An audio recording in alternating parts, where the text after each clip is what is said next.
Imagine, for a single moment, that everything we believe about the stability of our world, the predictable seasons, the delicate balance of climate, the sense that humanity lives in a safe and steady environment, is nothing more than an intermission, a temporary pause in a far older, far larger, far more powerful cycle than anything our species has ever witnessed. Not a distant threat, not a theoretical possibility, but a silent mechanism built into the Earth itself, moving forward quietly while we live our lives unaware that it's already preparing to shift again. Because there is something most people don't know. For the last 800,000 years, Earth has followed a strict, mathematical, unrelenting rhythm, a cycle that never fails, never delays, never misses a beat. Every 100,000 years, the world freezes, not just a colder climate, not just a long winter, but a catastrophic plunge in global temperature, so severe it buries continents under miles of ice, so extreme it redraws coastlines, ecosystems, and the fate of every living species, so absolute it erases whatever existed before. And now, evidence from melting glaciers, deep-sea sediment cores,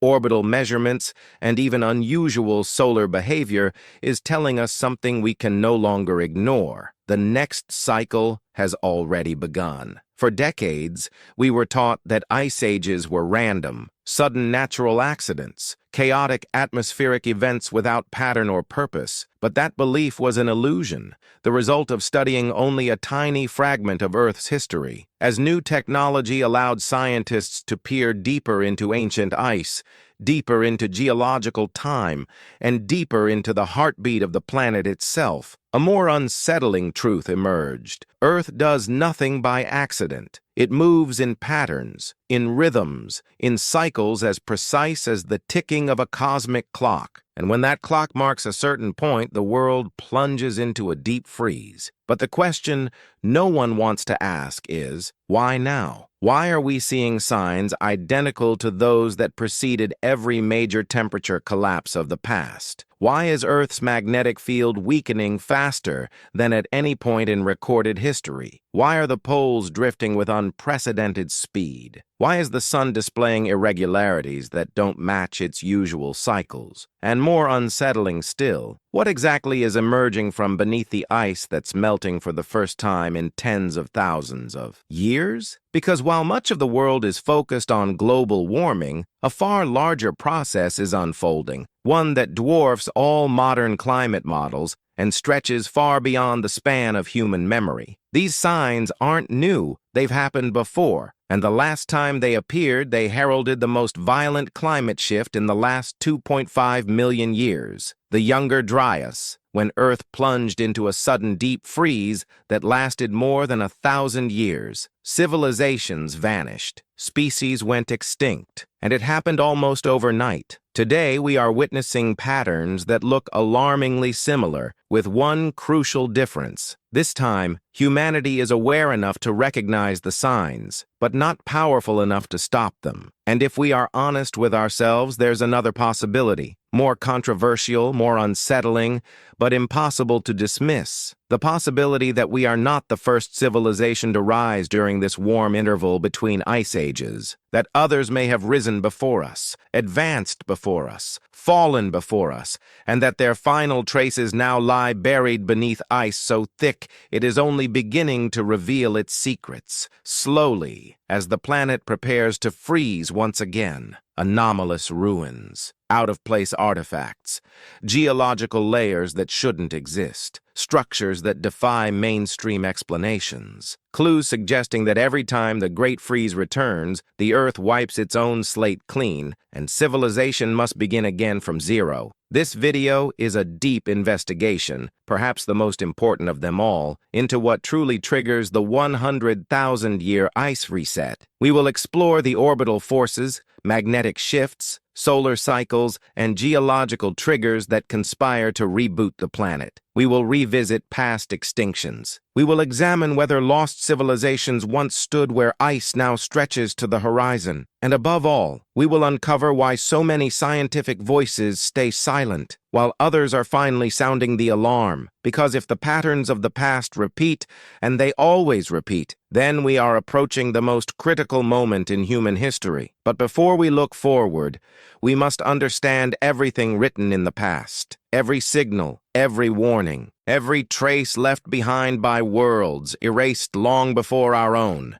And what we discover when we follow this trail of evidence changes everything, because when the ice begins to speak, silence is no longer an option, and what comes next will challenge everything we thought we knew about Earth. Because to understand the future, we must step back, far back, into a world almost unrecognizable, a world shaped not by human hands, but by forces so ancient, so vast, and so precise that they operate completely outside our control. This is the world beneath our world, the Earth beneath the Earth. It begins not with humans, not with civilization, not even with life, but with the way our planet moves through space. Because everything, every freeze, every thaw, every extinction and rebirth is tied to a set of celestial rhythms known as Megalithic cycles. These are the cosmic gears in Earth's clock, slow, powerful, invisible. The first gear is eccentricity,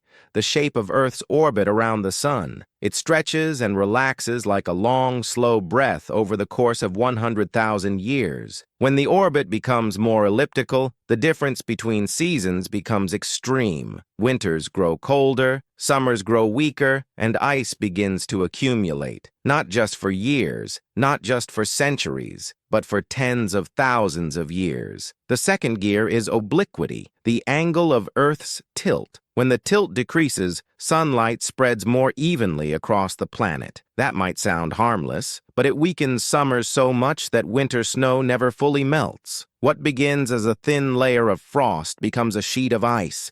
The sheet becomes a field. The field becomes a continent of frozen miles. And the third gear, the most unpredictable, is precession, the slow wobble of Earth's axis. It alters when seasons occur, shifting warmth at the exact moments the planet needs it most. If precession aligns with low tilt and an elongated orbit, the result is a perfect storm, a runaway glaciation, unstoppable once set into motion. For centuries, scientists believed these cycles were merely gentle climate patterns, nothing catastrophic. But then came the ice cores, cylinders of frozen history drilled from Antarctica and Greenland. Each layer held dust, pollen, volcanic ash, trapped air, temperature records, and the fingerprints of every climate shift for hundreds of thousands of years. And when scientists compared these layers to orbital calculations, one realization emerged. The planet freezes on a schedule, a precise, repeating, merciless schedule. The ice cores showed abrupt drops in temperature,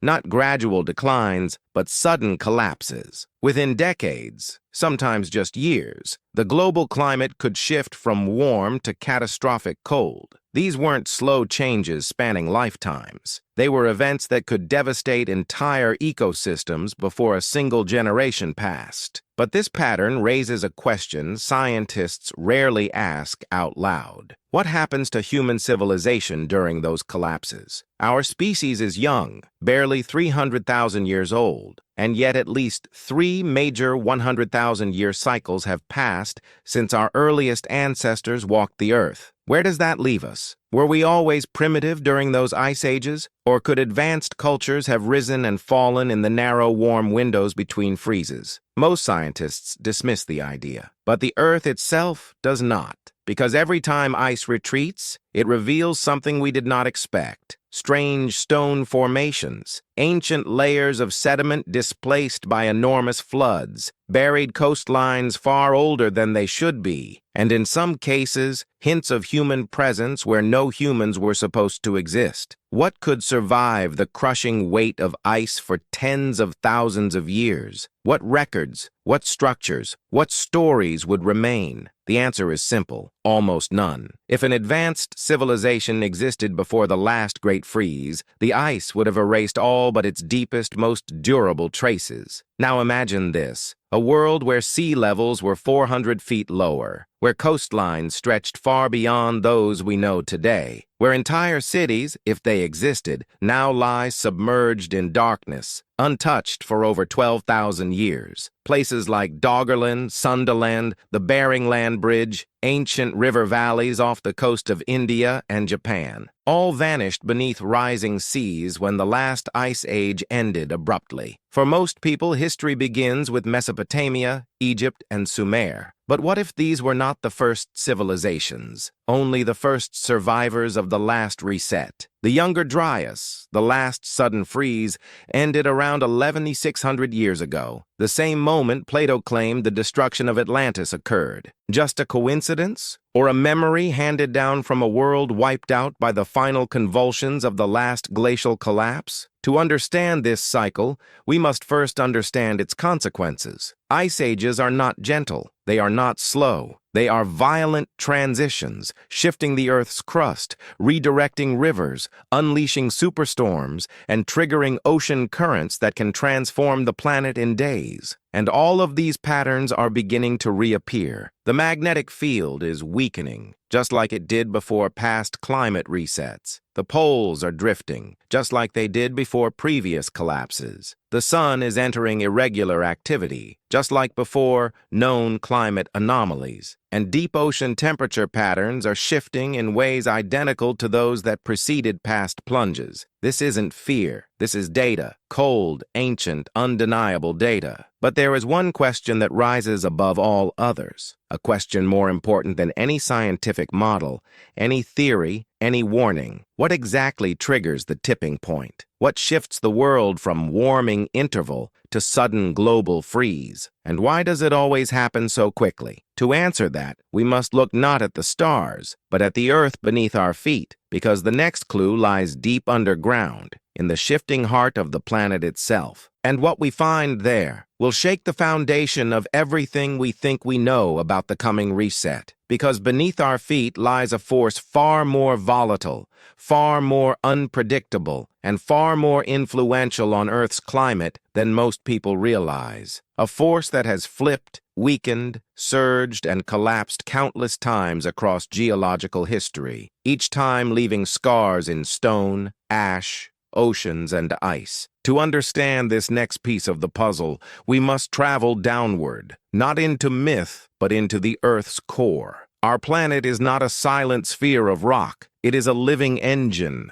a churning, boiling, rotating furnace of molten iron that generates the magnetic field protecting every living thing on Earth. Without it, solar radiation would strip our atmosphere, destroy our oceans, and turn the planet into a frozen desert, much like Mars. But here's the part that most people never hear. Earth's magnetic field is weakening rapidly. In the last 150 years alone, the field has decreased by nearly 10%. In some regions, especially above the South Atlantic, an area scientists call the South Atlantic anomaly, the field is collapsing faster than expected, exposing satellites to radiation and scrambling navigation systems. It's not just weakening, it's shifting. The magnetic poles are moving at rates never recorded in modern history. The North Magnetic Pole, once drifting slowly across the Canadian Arctic, is now racing toward Siberia at nearly 40 miles per year. Movements like this have happened before, and every time they've happened, the planet's climate changed dramatically. But here is the detail that ties everything together. When the magnetic field weakens, solar particles penetrate deeper into Earth's atmosphere. They alter cloud formation, disrupt jet streams, and destabilize weather patterns worldwide. And during extreme weakening events, magnetic excursions, the climate can shift violently within a generation. We have evidence of these events locked in lava flows, seafloor minerals, and polar ice layers spanning hundreds of thousands of years. And one date keeps appearing again and again, the midpoint of the 100,000-year cycle, as if Earth's magnetic heart is reacting to the same cosmic rhythm that drives the ice ages. Coincidence? Pattern? Or something more? Because the deeper scientists dig, the more they discover that Earth's magnetic instability lines up suspiciously well with climatic destruction, including the Younger Dryas, the Lachamp event, 42,000 years ago, and several drastic cooling pulses earlier in the Pleistocene. And here's where things become even stranger. Magnetic weakening doesn't just affect climate, it affects the crust, the outer shell of the Earth that we live on. When the field destabilizes, the flow of molten iron in the core becomes turbulent.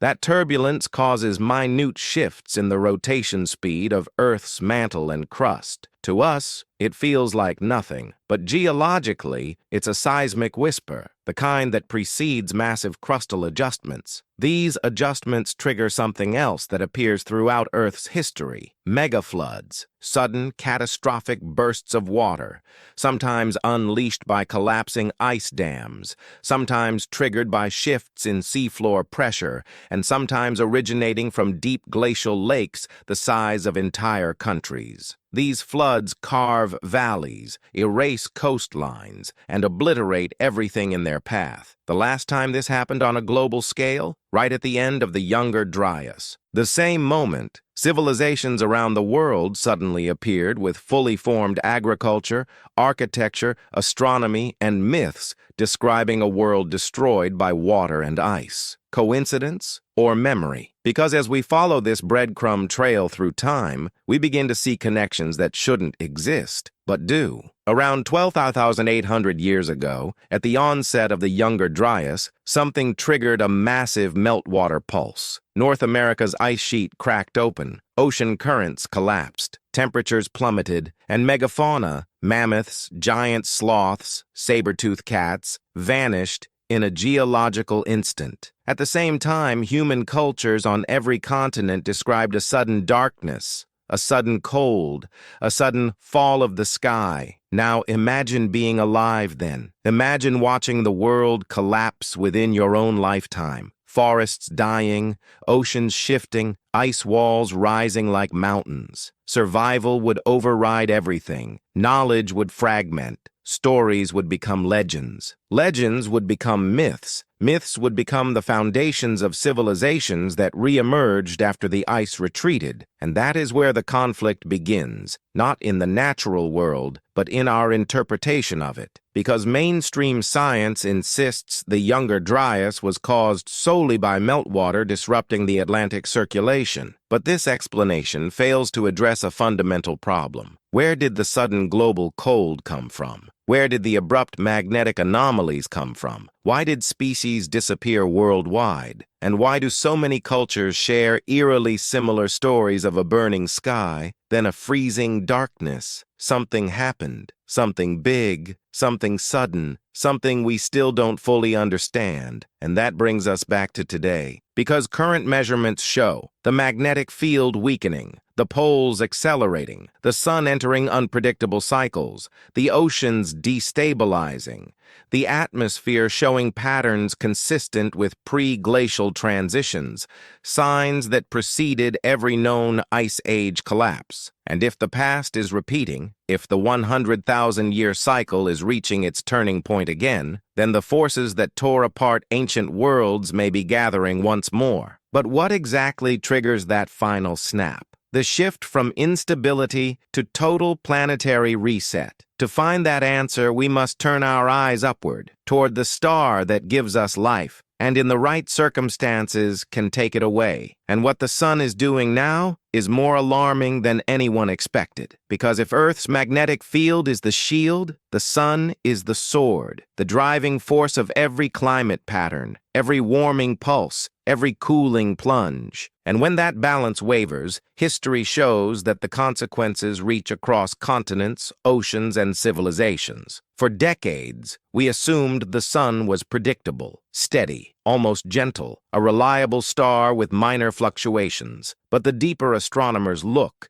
the more they realize the sun is anything but stable. It pulses, surges, quiets, roars, contracts, and expands in long, complex rhythms that humanity has only just begun to understand. And one of those rhythms appears to sync perfectly with Earth's catastrophic ice cycles. The first sign came not from a telescope, but from tree rings, ancient trees grown thousands of years apart. In Europe, North America, the Middle East, all recorded strange spikes in carbon-14 levels. Spikes so intense they indicated massive solar storms blasting through Earth's atmosphere. These events, known as Miyake events, happened in 993 AD, 775 AD, and even earlier episodes around 5,000 and 12,000 years ago. The oldest spikes occur right at the transitions of major climate shifts. Coincidence, or part of a hidden, synchronized mechanism? Because when the sun erupts, it does more than create auroras. It can disrupt jet streams, change atmospheric chemistry, destabilize ozone layers, and most importantly, amplify cooling or warming trends already underway. The problem is that modern civilization has only known the sun during a calm period, an unusually quiet era called the modern solar maximum, roughly from the 1700s to early 2000s. But that calm has broken. In the last 2 solar cycles, astronomers have observed spikes, anomalies, and irregularities that don't match any known patterns. Sunspots behaving erratically, flares emerging out of predicted cycles, coronal mass ejections appearing in clusters, polar magnetic fields weakening in asymmetrical patterns. Something is shifting inside the sun itself, and Earth is responding. But here's where it becomes even more unsettling. When the sun weakens, even slightly, it reduces the amount of energy reaching Earth. That energy drop sounds small, but it can trigger what scientists call a runaway ice feedback. When temperatures drop just a few degrees, snow that normally melts in summer lingers. That snow reflects sunlight back into space. More reflection means more cooling. More cooling means more ice. The cycle accelerates. It's a domino effect that has ended entire epochs. This pattern has happened dozens of times, and always at the beginning of the 100,000-year glacial cycle. The moment the sun dips below a certain threshold, the Earth begins freezing at a pace too fast for ecosystems to adapt. But it's not just the sun's brightness or magnetic strength that plays a role. It's also the orbital geometry, Earth's cosmic position relative to the sun during these solar shifts. Right now, Earth is entering an orbital configuration eerily similar to the ones that preceded previous ice onsets. Low tilt, increasing orbital eccentricity, a precessional alignment favoring weaker northern hemisphere summers, solar irregularities, magnetic instability on Earth. It's a perfect storm,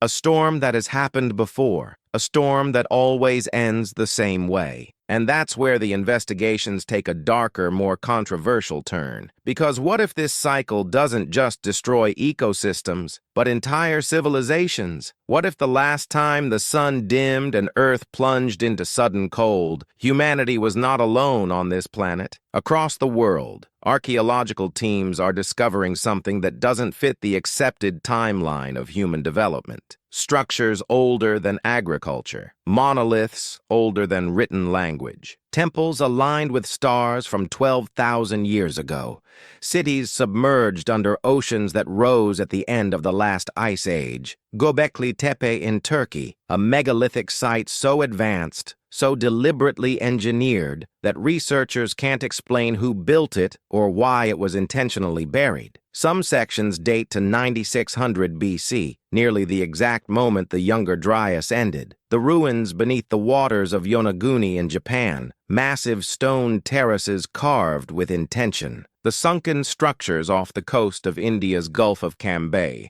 a lost city older than any known civilization. The pre-Incan walls of Sacsayhuaman, built with a precision we still cannot replicate, and the giant stone spheres of Costa Rica, perfectly spherical, their purpose unknown. These constructions appear too advanced to belong to hunter-gatherer cultures. They appear out of order, as if part of a timeline erased and rewritten. Why? Because if an advanced civilization existed during the previous warm window, the 100,000-year interglacial before ours, its final moments would have been consumed by the last great freeze, the rising ice, the dying sun, the collapsing magnetic field, the megafloods, the sudden winter. Everything we see today, every ruin, every myth, every anomaly, could be the debris of a world that faced the same cycle we are now entering. And if this is true, it changes everything about our place in the timeline of history, because it would mean we are not the first advanced culture on Earth, just the latest one. A civilization built during a brief intermission between planetary resets. But the deeper we go, the more the pieces fall into place. Solar irregularities, orbital alignments, magnetic weakening, archaeological outliers, all pointing toward a cycle we cannot escape. The sun does not simply warm the Earth. In the right conditions, it freezes it. And as we move deeper into this investigation, a critical question emerges. Could the sun trigger the next ice reset in our lifetime? To answer that, we must go even further, not into the sky, but into the forgotten human stories scattered across continents. Stories of a world destroyed by ice, fire, darkness, thunder, and water. Stories that might not be myths at all, because ancient civilizations everywhere left warnings. Warnings carved in stone, whispered in myths, preserved in rituals. And when we decode those warnings, the message is unmistakable. Something happened, something sudden, something the world was not prepared for, and that something may be coming again. Because when we turn to the ancient world, to the myths, legends, and warnings carved into stone by civilizations long gone, we find a pattern as clear as the geological record itself, a pattern of fear, a pattern of memory, a pattern of survival. It's as if our ancestors desperately tried to tell us what they had witnessed before the world reset, and hoped their message would outlive the ice. We often dismiss mythology as fantasy, symbolic tales, spiritual metaphors, cultural stories meant to explain the unexplainable. But what if they were never meant to be stories? What if they were eyewitness accounts? If we look closely, the myths of the world don't contradict each other. They converge. Across continents, across oceans, across cultures that supposedly never met, the same warnings appear again and again. In the Americas, the Hopi speak of previous worlds destroyed by fire and ice, each ending in a sudden collapse. The Aztec Five Suns myth describes 4 previous ages wiped out by floods, darkness, and freezing winds. The Maya recorded cycles of destruction tied to cosmic movements, ages that end abruptly, followed by rebirth. In the ancient Middle East, Sumerian tablets describe catastrophic floods and winds of ice that came without warning. Egypt's Temple of Edfu speaks of the first time, a forgotten era before a world-ending deluge. The Greeks told of Atlantis destroyed in a single day and night of cataclysms, a date Plato placed precisely at the end of the Younger Dryas. In India's Vedic texts, ages called yugas end with cosmic upheavals, rapid temperature drops, darkness, storms, and the collapse of civilizations. In China, early dynastic legends speak of a sky that fell and rivers that changed course overnight. These are not isolated tales. These are not coincidences. They are global memories, memories of a catastrophe powerful enough to reset the world, memories of the last time the cycle turned, memories that survived only because our ancestors refused to let them die. But here is where the mystery deepens. Many of these myths contain astronomical references, alignments, star patterns, solar anomalies that match what we now know about previous ice age transitions. They describe dimming suns, wandering stars, skies filled with fire, and long periods of darkness. They describe floods following sudden cold. They describe celestial objects that appeared and then vanished. They describe a world thrown off balance. If these were mere myths, how did so many cultures record the same things? Even more puzzling are the architectural alignments. Göbekli Tepe, aligned with the rising of Sirius during a period of sky repositioning. Egypt's pyramids, aligned with Orion at a date far older than conventional history suggests. Stonehenge, a solar calendar marking solstice shifts that would have mattered only during climate turmoil. Nabta Playa, a prehistoric stone circle predicting solar cycles in the Sahara when it was still green. Tiwanaku, aligned with astronomical markers from an era long before the city was supposedly built. These alignments suggest an obsession with the sky, a desperate need to track something repeating, something capable of destroying entire worlds. If ancient civilizations tracked solar cycles with such precision, what were they watching? What were they waiting for? What were they afraid would return? To answer that, we must return to a phenomenon we still don't fully understand, the abrupt climate shift that ended the Younger Dryas. Because the moment the ice melted, sea levels rose more than 300 feet. Entire land masses disappeared. Coastlines shrank. Fertile regions were drowned. Everything that existed along the continental shelves, where early civilizations would naturally gather, vanished. And here is where the archaeological conflict explodes. Oceanographers mapping the seafloor have found drowned river systems, terraces, megalithic structures, and geometric patterns at depths matching post-glacial sea rise. Off the coasts of India, Japan, Cuba, and Southeast Asia lie ruins that defy the accepted timeline of human development. Structures far older than agriculture, older than pottery, older than civilization itself. If the last ice reset destroyed a global culture, even a highly advanced one, the evidence would lie underwater or beneath the ice, exactly where we find anomalies today. But there is something even more shocking.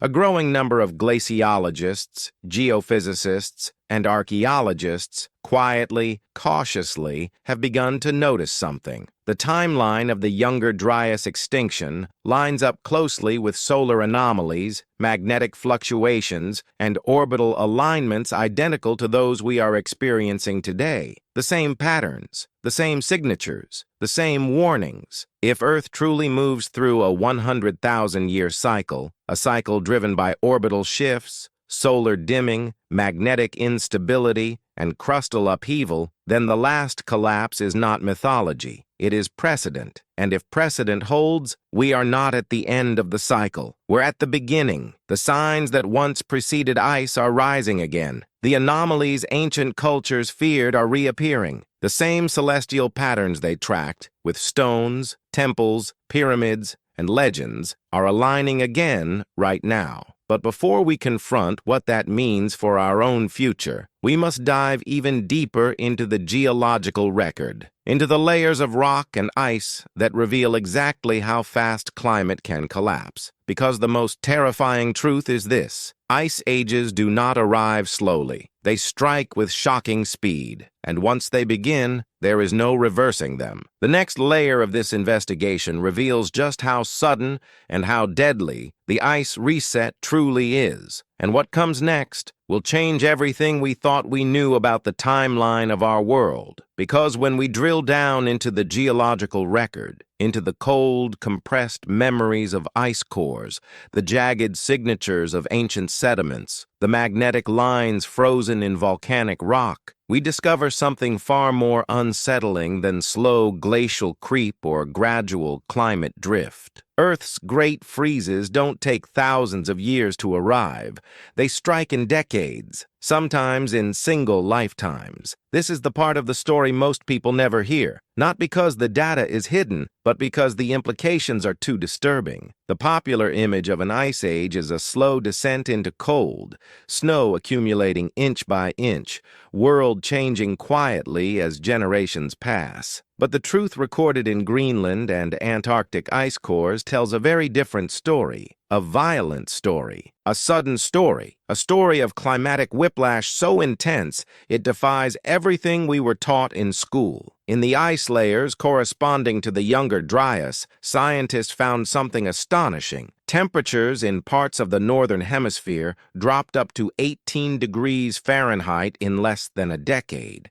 Some estimates suggest the plunge was even faster, perhaps within just a few years. Imagine that. Imagine your children growing up in a world that feels more like northern Canada than the climate you know today. Imagine farms failing, rivers freezing solid, coastlines shifting, forests dying, storms gaining strength as warm and cold air collide with savage force. That is what the geological record shows. Not a slow decline, but a cliff, a collapse. And once the cooling begins, it establishes a cycle that reinforces itself. Snow that falls in winter no longer melts in summer. Ice sheets grow. Albedo increases. More sunlight is reflected into space.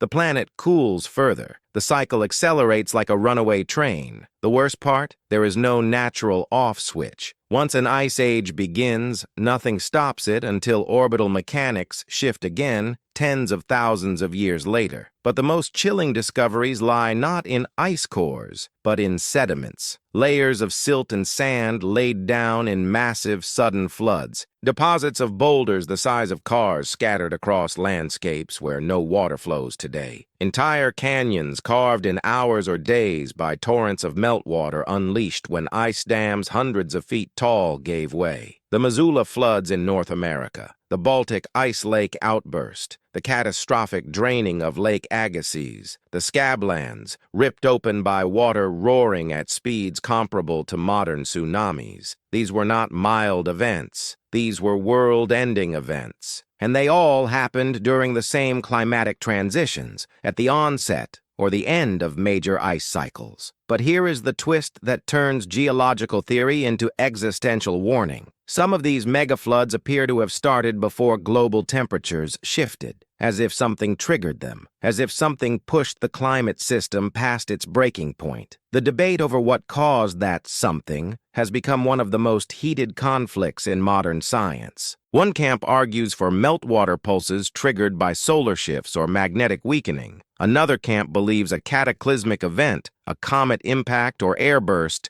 destabilized the climate. A third group suggests tectonic activity or volcanic shifts aggravated the system. But regardless of the trigger, all evidence points to the same conclusion. Earth's climate is not fragile. It is explosive, capable of switching from warm to lethal cold with almost no warning. And that brings us to the conflict shaping scientific circles today. A conflict over how to interpret the signs we are seeing right now. Because current climate data shows unmistakable anomalies. Ocean currents weakening in the North Atlantic, jet stream patterns becoming erratic, polar vortices destabilizing, sudden stratospheric warming events becoming more frequent, a warming Arctic paired with extreme winter storms further south, freshwater input disrupting salinity balance, unusual solar behavior mimicking patterns seen in the geological past. These are not isolated anomalies. These are the same precursors recorded before previous glacial onsets. Yet here's the dilemma. Modern climate models are built on the assumption that ice ages take thousands of years to develop.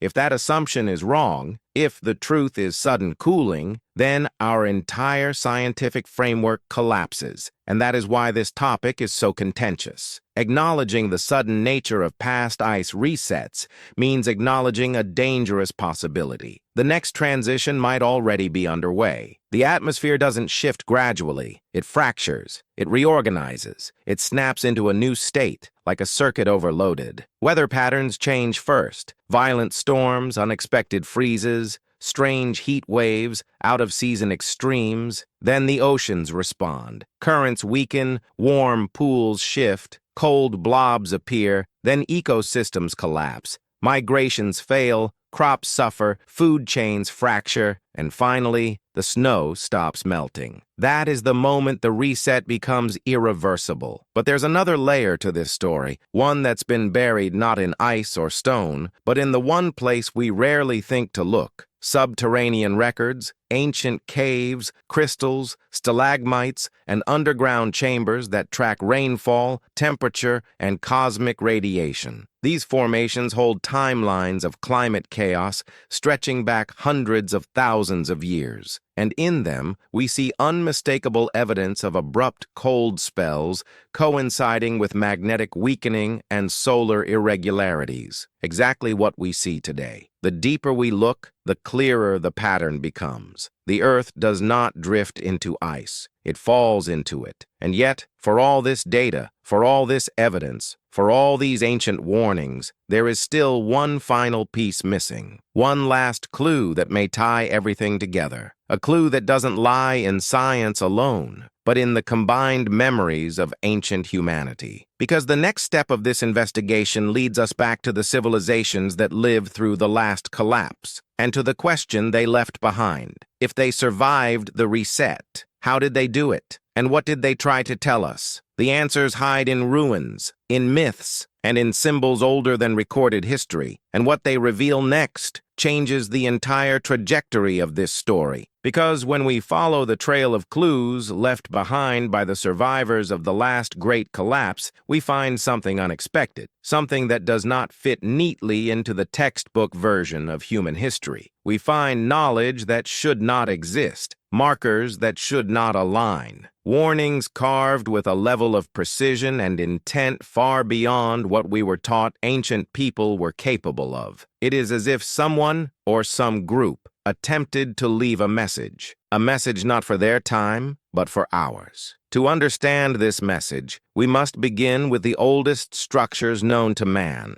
Not the pyramids, not Sumerian ziggurats, not Mayan cities, but the truly ancient anomalies scattered across the world. Structures so old that even time itself seems unsure how to categorize them. Göbekli Tepe in Turkey, built around 9600 BC, stands at the exact moment the Younger Dryas ended. Its towering T-shaped pillars, decorated with animals and symbols, form what may be the oldest astronomical observatory ever discovered. Some researchers believe the carvings depict a celestial disaster, a map of the sky during the cataclysm that ended the Ice Age. It wasn't just built, it was buried, intentionally, as if its builders wanted it preserved for a future generation, for those who would face the cycle again. But Göbekli Tepe is only the beginning. Travel farther, to the Andes of Peru, and you find the walls of Sacsayhuaman, Cyclopean stones carved with such impossible precision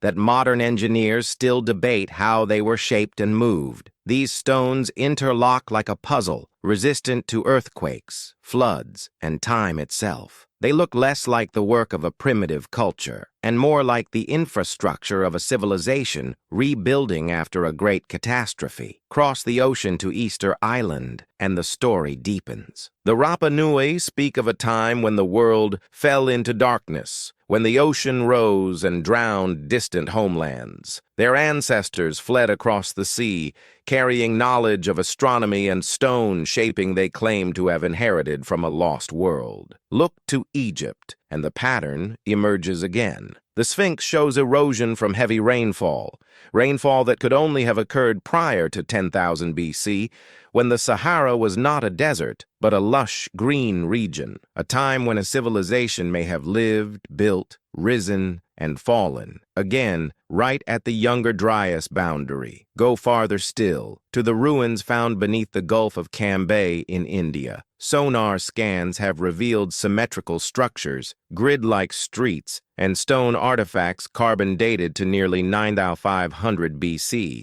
Mainstream archaeology rejects these findings because they overthrow the accepted timeline. But the ocean does not lie. Sea levels rose more than 300 feet at the end of the Ice Age, drowning entire coastlines, entire cities, entire histories. If a civilization existed then, its remains would be underwater today, right where we find them. And then there are the myths, not scattered stories, but a synchronized global memory. Ancient India speaks of a realm called Kumari Kandam, swallowed by the sea, The Greeks describe Atlantis, destroyed in a single night of fire and flood. The Dogon of Mali speak of a forgotten age when the sky shifted and the stars changed position. The Maori speak of an age of ice and ash. The Aboriginal Australians recall a time when the ocean ate the land. The Inuit tell stories of a sudden freeze that transformed the world overnight. Different cultures, different continents, the same story. A world that ended, a world destroyed by ice, fire,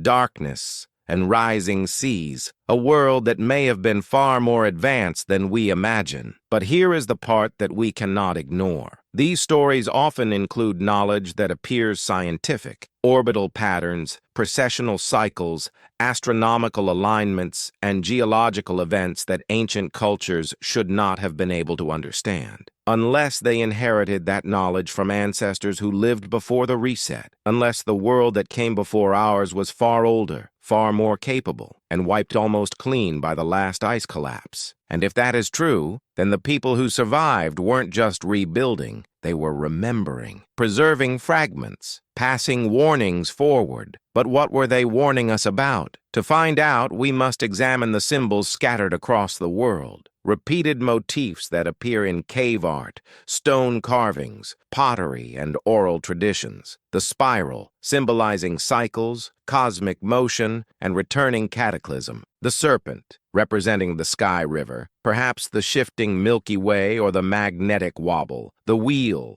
the turning of ages. The falling star, a celestial event triggering an age of destruction. The split sky, a sudden change in the heavens. The frozen sun, light fading, warmth dying. These are not metaphors. They are memories. Memories encoded into art, the way we encode information into digital archives, hoping it will survive long after we're gone. And then there is the most haunting clue of all. Some ancient sites appear to be aligned with the sky not as it is today, but as it was 12,000 to 15,000 years ago. Why would ancient builders orient their monuments toward star positions that only made sense in a distant past? Unless they were not the original builders. Unless they inherited stone frameworks left behind by survivors from an even earlier world. Unless the monuments we see today are the ruins of a civilization that endured the last ice reset and tried to warn the future. But warnings alone are not enough. The next phase of our investigation takes us into the most controversial territory of all, the idea that what we call myth might actually be historical documentation of what triggered the previous collapse. And when we combine ancient memory with geological evidence, a chilling pattern emerges. This is where the past and the present finally connect, and where the danger becomes undeniable, because the same signs that preceded the last destruction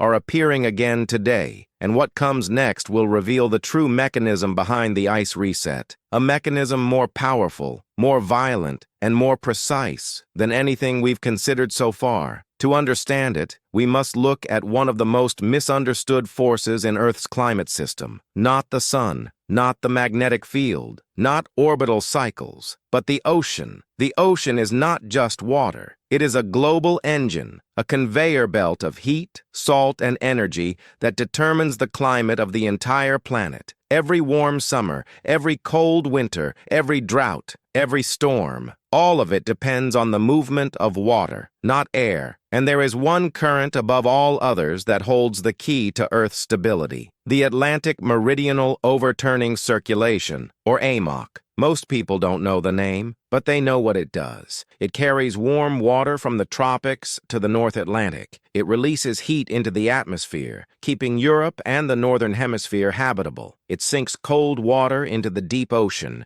pulling the entire global conveyor system forward.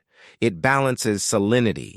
It regulates storms. It moderates temperature extremes. It is the heartbeat of the planet. And during every major ice age transition, that heartbeat falters. Sometimes it slows gradually. Sometimes it stops abruptly. When AMOC collapses, the Northern Hemisphere plunges into cold at a speed that defies imagination. Storms intensify. Monsoons shift. Jet streams destabilize. Glaciers surge outward. and sea levels rise unevenly and catastrophically. This is not speculation. It is written in ice core dust layers, ocean sediments, coral growth rings, and ancient pollen trapped in peat bogs. During the Younger Dryas, the most sudden cooling event in the last 100,000 years, AMOC didn't just weaken, it nearly died. Within years, temperatures across the North Atlantic plunged. Glaciers advanced, rainfall patterns collapsed, species vanished. And today, modern measurements show something unnerving. AMOC is weakening again, not slowly, but exponentially. The same anomalies that preceded previous collapses are appearing today. Fresh water from melting ice disrupting salinity levels, shifts in convection in the Labrador and Nordic seas, deep water formation slowing, heat accumulating in the tropics, cold pools forming south of Greenland, jet stream distortions feeding off oceanic instability. This is the fingerprint of an approaching tipping point. But AMOC alone is not the mechanism of the reset. It is merely one gear in a machine far larger, a machine built from oceans, ice feedback loops, magnetic instability, orbital geometry, and solar fluctuations. The true trigger is what happens when all of these forces align. Imagine Earth as a series of interconnected systems, each system stable on its own, but vulnerable when pushed. When the sun dims at the same time the magnetic field weakens, when orbital cycles reduce summer insolation, when ice melts and floods the oceans with fresh water, when AMOC slows, the system becomes unstable. Climate doesn't shift gradually, it snaps. This snap is the real mechanism behind the ice reset. A threshold, a tipping point, a moment where Earth abruptly reorganizes itself. And just like a circuit breaker flipping under stress, the climate enters a new state, the glacial state. This is why ice ages begin suddenly, not over millennia, but over decades. But the story grows even darker. Recent geological discoveries reveal that during past transitions, the Earth experienced brief periods of hyperinstability, chaotic swings between extreme heat and cold in a matter of years. Scientists call these oscillations stadials and interstadials. To the people living then, it must have felt like the world was breaking apart. Frozen oceans 1 decade, rising seas the next. Droughts, followed by megafloods. Storms with hurricane-force winds ripping across landscapes that had never seen them before. Ancient myths describe these exact events, not as symbolic tales, but as lived experiences. Suns that set twice, skies that turned red, oceans that rose in a single day, mountains of ice advancing across the land, a darkness that lasted a generation. These are identical to the geological signatures found in past resets: ash layers, sudden sea level jumps, rapid ice surges, atmospheric dust loading, and biological collapse. But there is one more piece, perhaps the most chilling of all. Geologists studying Antarctic cores discovered periodic spikes in volcanic activity precisely aligned with Ice Age transitions. Why? Because when ice sheets grow or collapse, they exert enormous pressure on the crust. The planet's lithosphere flexes. Fault lines awaken. Volcanoes erupt. Magma chambers destabilize. In other words, ice ages trigger geological upheaval, and geological upheaval amplifies climate collapse, a self-reinforcing spiral. This is the hidden mechanism, the terrifying harmony of Earth's natural cycles, a cycle that erases civilizations, redraws shorelines, and reshapes continents. But there is one final question. If this cycle is so destructive, why didn't ancient civilizations simply move, adapt, or migrate? Why did they disappear? The answer lies in the next phase of this investigation, the human cost of the ice reset. What people saw, what they endured, what they lost, and why their warnings echo across thousands of years. Because the next step of the story brings us face to face with the survivors, those who watched the last world fall into ice and chaos, and left behind clues for whoever would face the cycle next, us. And what they tried to tell us is more urgent than anything the geological record reveals, because to understand what is coming, we must understand those who lived through it before us, the last survivors of the previous ice reset. The men, women, and entire cultures who watched their world collapse into cold, flood, darkness, and chaos, yet managed to preserve fragments of memory that still echo across our myths, monuments, and mysteries today. These survivors were not primitive. They were not ignorant.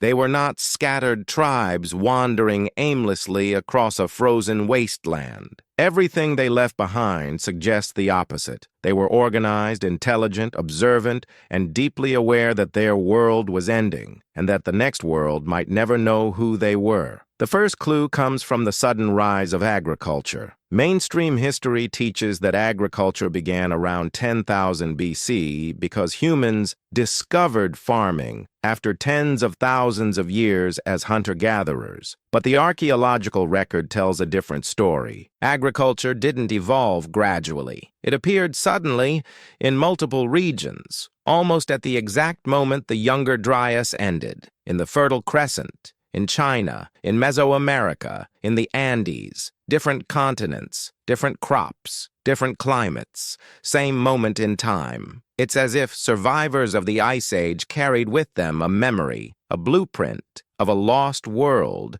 where farming was already known, a memory of fields long buried beneath glaciers, a memory of a world before the freeze. Göbekli Tepe strengthens this theory. Its builders were not primitive nomads. They were specialists, astronomers, engineers, stoneworkers, and priests, constructing an observatory so advanced that its alignments still defy modern explanation. Something about that place was important enough to build and then bury, as if sealing a message for the future. But this sudden sophistication appears globally. In Egypt, the earliest dynastic culture emerged with advanced mathematics, astronomical knowledge, and sophisticated engineering, too advanced to have appeared out of nowhere. In the Andes, the earliest cultures knew how to build earthquake-proof structures using interlocking stones that modern machines can barely lift. In Mesopotamia, early Sumerians wrote about a world before theirs, an age of kings who ruled for tens of thousands of years,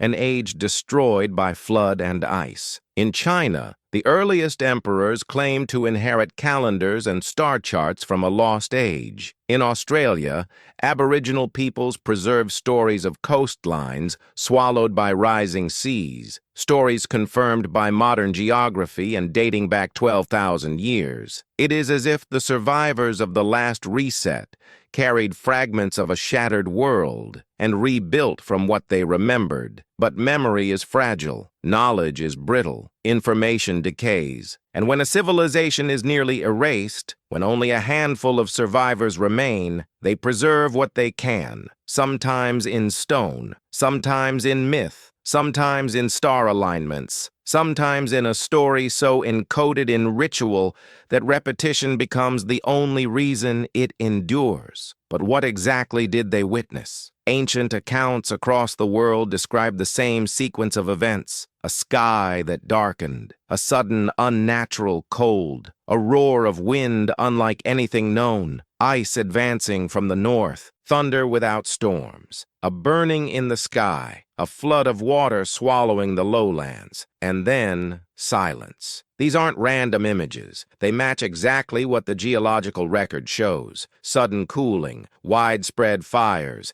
extreme winds, rapid ice expansion, massive floods from collapsing ice dams, atmospheric dust that dimmed sunlight, sea level rise following abrupt warming. Human memory and geological evidence, for the first time, speak the same language. But the survivors knew something even more important. The cycle repeats. That is why they began tracking the sky, not to predict seasons, not to follow animals, but to watch for changes, subtle shifts in solar behavior, axial tilt, or star positions. This is why the pyramids align with Orion, why Stonehenge tracks solstices, why ancient calendars are built on cycles of 26,000 years. the precession of Earth's axis. Why myths describe worlds destroyed and reborn. The survivors weren't just studying the heavens. They were waiting, watching, preparing. They believed the same catastrophe that destroyed their world would one day return. And they wanted future generations, us, to understand what they had endured. But even more astonishing, some ancient cultures left warnings explicitly connected to climate cycles. The Maya tracked long count cycles tied to cosmic movement. The Egyptians recorded the rising and falling of celestial ages. The Vedic texts describe yugas of destruction and renewal. The Hopi prophesied world ages that end when the earth shifts. The Zoroastrian texts describe alternating periods of warmth and deadly cold. The Norse myths speak of Fimbul winter, the great winter before the world resets. Different names, different symbols, same pattern. Somewhere in that pattern lies the truth of what the survivors were trying to tell us, that the ice reset is not random. It is a cycle written in the sky, in stone, and in the stories of those who lived through it. Yet the question remains, if the last survivors rebuilt the world, did they leave behind something more than myths and ruins? Did they encode something specific, instructions, warnings, or knowledge to help us survive the next reset? Because as we move into the next chapter, the story shifts from survivors to the secrets they carried, the forbidden knowledge that may reveal not only what happened, but how they prepared. And what comes next brings us to the threshold of the most explosive part of this investigation, the possibility that ancient civilizations understood the ice reset far better than we do, and they may have left behind something more than stories. They may have left behind a map, not a map in the modern sense, not paper, not parchment, not charts rolled into ancient libraries. This map is older, deeper, hidden in stone alignments, temple orientations, mythic cycles, underground chambers, and sky-based architecture spread across the world. A global pattern, left like breadcrumbs by survivors who knew the ice reset would return. To trace this map, we must look not at continents, but at patterns, because ancient cultures separated by oceans somehow shared the same obsession, tracking the heavens, marking the turning of ages, recording cycles far larger than human lifetimes. This is the first clue. A clue that emerges on every continent. The Great Pyramids of Giza are aligned to cardinal directions with microscopic precision, more precise, in fact, than most modern compasses. But their true signature lies above. Their layout mirrors the belt stars of Orion as they appeared around 10,500 BC at the very end of the Younger Dryas. Why would builders create a structure aligned to a sky thousands of years older than their own era? Unless they inherited the design from a time before the reset. Göbekli Tepe contains pillars etched with celestial symbols, not decorative, but functional. Some scholars argue they depict star positions marking a catastrophic event in the sky, possibly a fragmenting comet or solar anomaly, dated precisely to the moment the world froze. At Teotihuacan in Mexico, the Avenue of the Dead aligns with the Pleiades, a star cluster often linked to ancient destruction myths. The site's layout encodes mathematical constants and planetary cycles with unnerving accuracy. Megalithic sites like Newgrange in Ireland, Nabta Playa in Egypt, and Chaco Canyon in North America all track solar solstices, lunar standstills, and rare astronomical events. Even the oldest Aboriginal rock engravings in Australia depict star patterns and cosmic cycles now known only through modern astrophysics. Are these coincidences? Unlikely. Too many alignments, too many similarities, too many structures built with a precision unmatched by the societies archaeologists claim built them.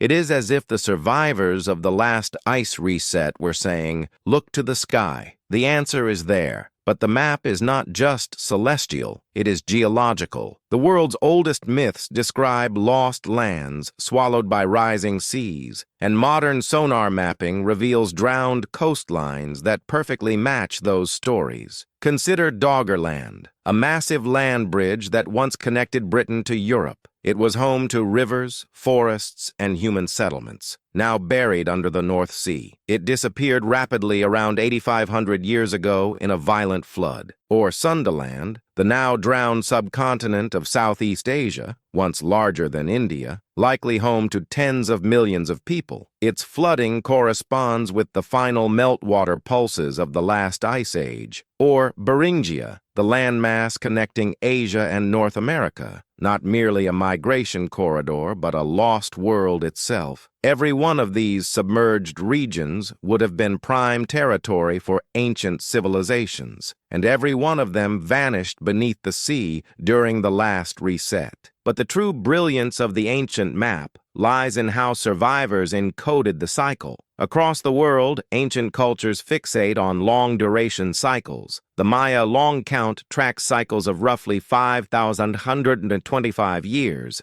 but within a larger cycle of nearly 26,000 years. The Hindu yugas span ages of destruction and rebirth, aligned with cosmic motion. The Egyptian Zep Tepi references previous world ages. The Greek Great Year mirrors the precession cycle. The Norse Ragnarok references sky changes and endless winter. The Hopi Fourth World Prophecy speaks of repeated destructions.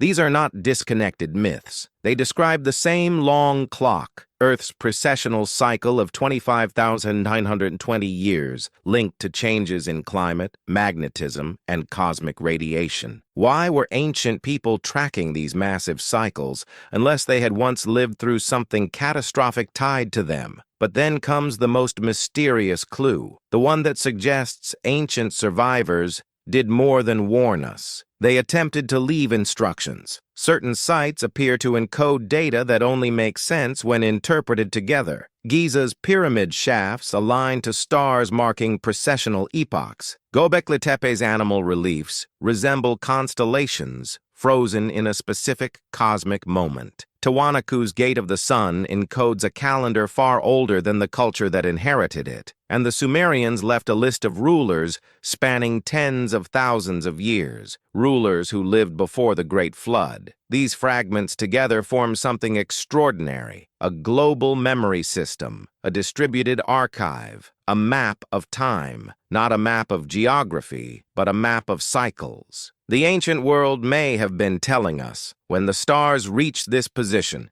when the poles drift, when the storms grow stronger, when the oceans shift, the cycle is turning again. Prepare. Even more breathtaking is how these ancient markers align with modern scientific data. Precession cycles, ice core timelines, solar irregularities, magnetic weakening, ocean circulation thresholds, different fields, different sciences, but the patterns match. It appears the survivors of the last ice reset didn't simply rebuild civilization. They attempted to leave a universal warning encoded in the only medium durable enough to survive millennia of ice flood and time, stone aligned with the sky. The map is real. It spans continents. It spans cultures. It spans eras. But if the ancient map tells us the cycle returns, there is another question, the one that takes us deeper into the mystery. If ancient people understood the cycle so well, did they leave clues about when it would return? Because when we study the ancient map,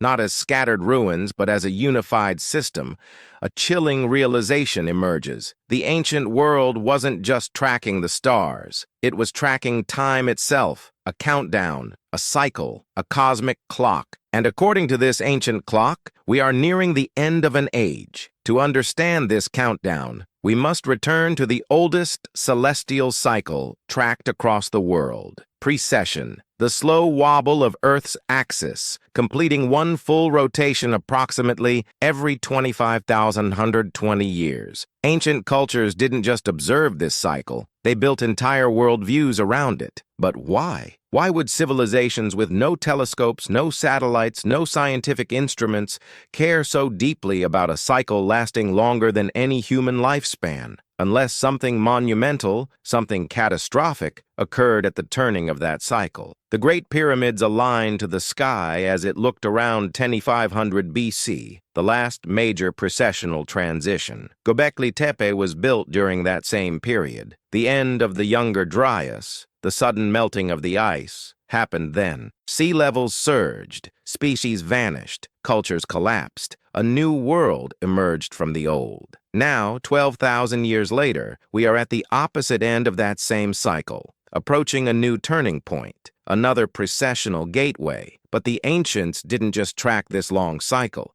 They encoded multiple overlapping cycles, the ones that govern climate, magnetism, and solar behavior. And they watched for moments when the cycles synchronized. Because when multiple cycles align, Earth undergoes radical transformation. Today, we can identify at least 4 cycles that appear to converge. 1. The 100,000-year glacial cycle. Earth is now near the end of the interglacial phase, the warm window in which all recorded human history has occurred. 2. The 26,000-year precessional cycle. We are near the Great Alignment, the shift from one precessional age into another. 3. The 12,000-year catastrophic cycle. Multiple myths reference cataclysms occurring at 10 to 12K-year intervals, matching ice core evidence of abrupt climate shifts. 4. The solar grand cycle. The sun's magnetic patterns appear to fluctuate over 10 to 12K-year intervals as well.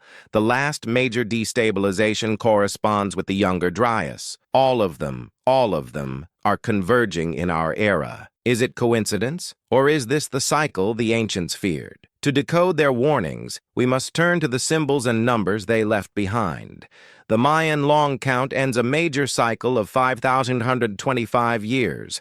5 of these cycles equal roughly 26,000 years, the precessional period. The Vedic yugas follow a pattern where ages decline and reset in loops tied to precession. The Egyptian Zep Tepi marks a first time after a world-ending catastrophe, again around 12,000 years ago. The Sumerian king list records reigns before a flood that wiped out all earlier history. The Norse Ragnarok predicts the world ending in 3 years of winter, Fimbulwinter, followed by fire and flood. The Hopi prophecies describe the end of the Fourth World, characterized by earth changes, shifting skies, and extreme cold. These are not random stories. They are fragments of a single global countdown. But the most compelling evidence comes from ancient monuments intentionally designed to mark the sky at specific cyclical points. The Great Pyramid shafts align to stars marking precessional epochs. Angkor Wat encodes precession through its architecture, with 72 major statues representing 72 years per degree of precession. Machu Picchu tracks the solstices and equinoxes with impossible precision. Teotihuacan's layout reflects cycles of Venus and long-term solar behavior. Nabta Playa marks the rising of Sirius 6,000 years before Stonehenge. Different cultures, different times, same celestial focus. It is almost as though the survivors of the last ice reset were shouting across the ages, "When the sky looks like this again, the cycle will return." So what does the sky look like now? Earth's axial tilt is decreasing, a precursor to glacial buildup. The planet is moving toward a point of orbital eccentricity similar to previous ice onsets. The precessional alignment is shifting into a new epoch. Solar activity is acting erratically, matching the early stages of patterns seen during past resets. The magnetic poles are drifting faster than ever recorded, and AMOC is beginning to destabilize. In other words, all of the conditions the ancients warned about are happening now. But here is the question that haunts every researcher who studies these cycles. Did the ancients know when the next reset would occur? Did they leave behind an actual date, a time, a marker? Some researchers believe they did. The pyramid texts speak of a turning of the sky occurring when certain star alignments shift, alignments we are approaching. Mayan inscriptions refer to a future cycle of transformation tied to cosmic movement. Vedic texts describe a coming shift from Kali Yuga into a new age, a reset triggered by cosmic forces. The Egyptians referenced a rebirth of Ra when the world enters darkness, and countless indigenous traditions speak of a fifth world, sixth sun, or new dawn following an age of chaos. But none of them give a precise date. Instead, they provide signs. Signs in the heavens, signs on the earth, signs in the seas, and those signs are converging now. But there is still one more piece of the puzzle, one final layer of ancient memory that brings everything into focus. Something hidden not in stone temples or star alignments, but in the stories of a forgotten group of people who appear in myths across the world, the bringers of knowledge, the civilizers, the ones who arrived after the last disaster. Across the world, they appear with different names: the Anunnaki, the Apkallu, the Watchers, the Viracocha, the Nomo, the Tuatha De Danann, the Seven Sages. Different cultures, identical descriptions, tall figures with sophisticated knowledge who guided humans after a catastrophic flood and freeze. Were they real, symbolic, survivors, something else? Their role becomes clear in the next chapter, because they may be the key to understanding not only why the cycle resets, but why humans keep rising again after every collapse. Because scattered across the world, in stone carvings, ancient texts, and oral traditions preserved through millennia, appears a mysterious group of beings known by many names, but always described the same way: the civilizers, the bringers of knowledge, the ones who appeared after the world collapsed. Their identities differ from culture to culture, yet their descriptions are eerily consistent: tall, wise, bearded, or luminous figures, often arriving from the sea, carrying sophisticated knowledge of mathematics, agriculture, astronomy, architecture, and law. And they always appear at the same moment in history, right after the last ice reset. Who were they? Where did they come from? And why did so many civilizations credit them with rebuilding the world? To piece this puzzle together, we must look at the global pattern, the same pattern that archaeologists, linguists, and anthropologists struggle to explain. In ancient Sumer, the earliest civilization on Earth, the people claimed they were taught by the Apkallu, seven sages who emerged after the flood. The Sumerians didn't call themselves inventors of civilization. They said civilization was restored to them by beings who remembered a world that came before. In Mesopotamian myths, these sages were sent by the god Enki, not deities in the supernatural sense, but teachers, engineers, astronomers, cultural architects. In South America, the Inca told of Viracocha, a tall, bearded figure who emerged from the waters of Lake Titicaca after a great darkness descended upon the world. He taught them agriculture, stonework, astronomy, and architecture. He traveled across the Andes, rebuilding communities destroyed by the Ice Age floods. He did not arise in the beginning of the world, but after its destruction. In the Pacific, the people of Easter Island spoke of Oroi,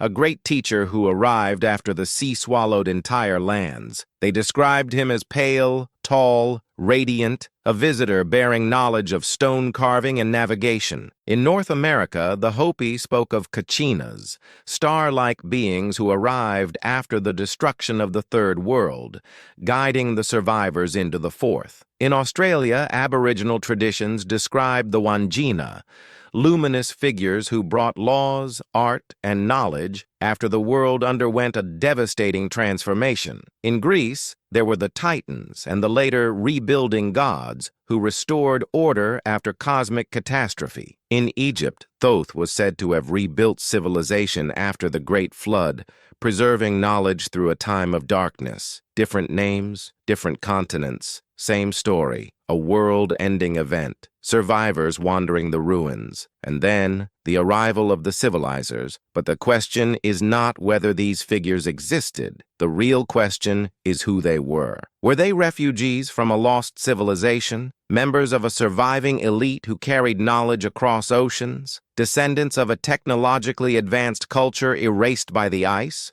Or simply symbolic personifications of memory? The evidence suggests something far more intriguing. Across the world, the civilizers are linked to the sea, as if they traveled from submerged lands swallowed by the rising oceans at the end of the last ice age. Doggerland in Europe, Sundaland in Southeast Asia, the Caribbean platform, the Persian Gulf Basin, the Black Sea Shelf. The Pacific island chains now broken and scattered. All of these regions were above water during the Ice Age. All were prime locations for ancient settlements. All were drowned rapidly by catastrophic meltwater pulses. If an advanced culture existed in any of these once exposed regions, its survivors would have fled inland or to higher ground, exactly where these mysterious teachers appear. And many of these civilizers taught one thing above all else: astronomy. Why was that the first knowledge to be restored?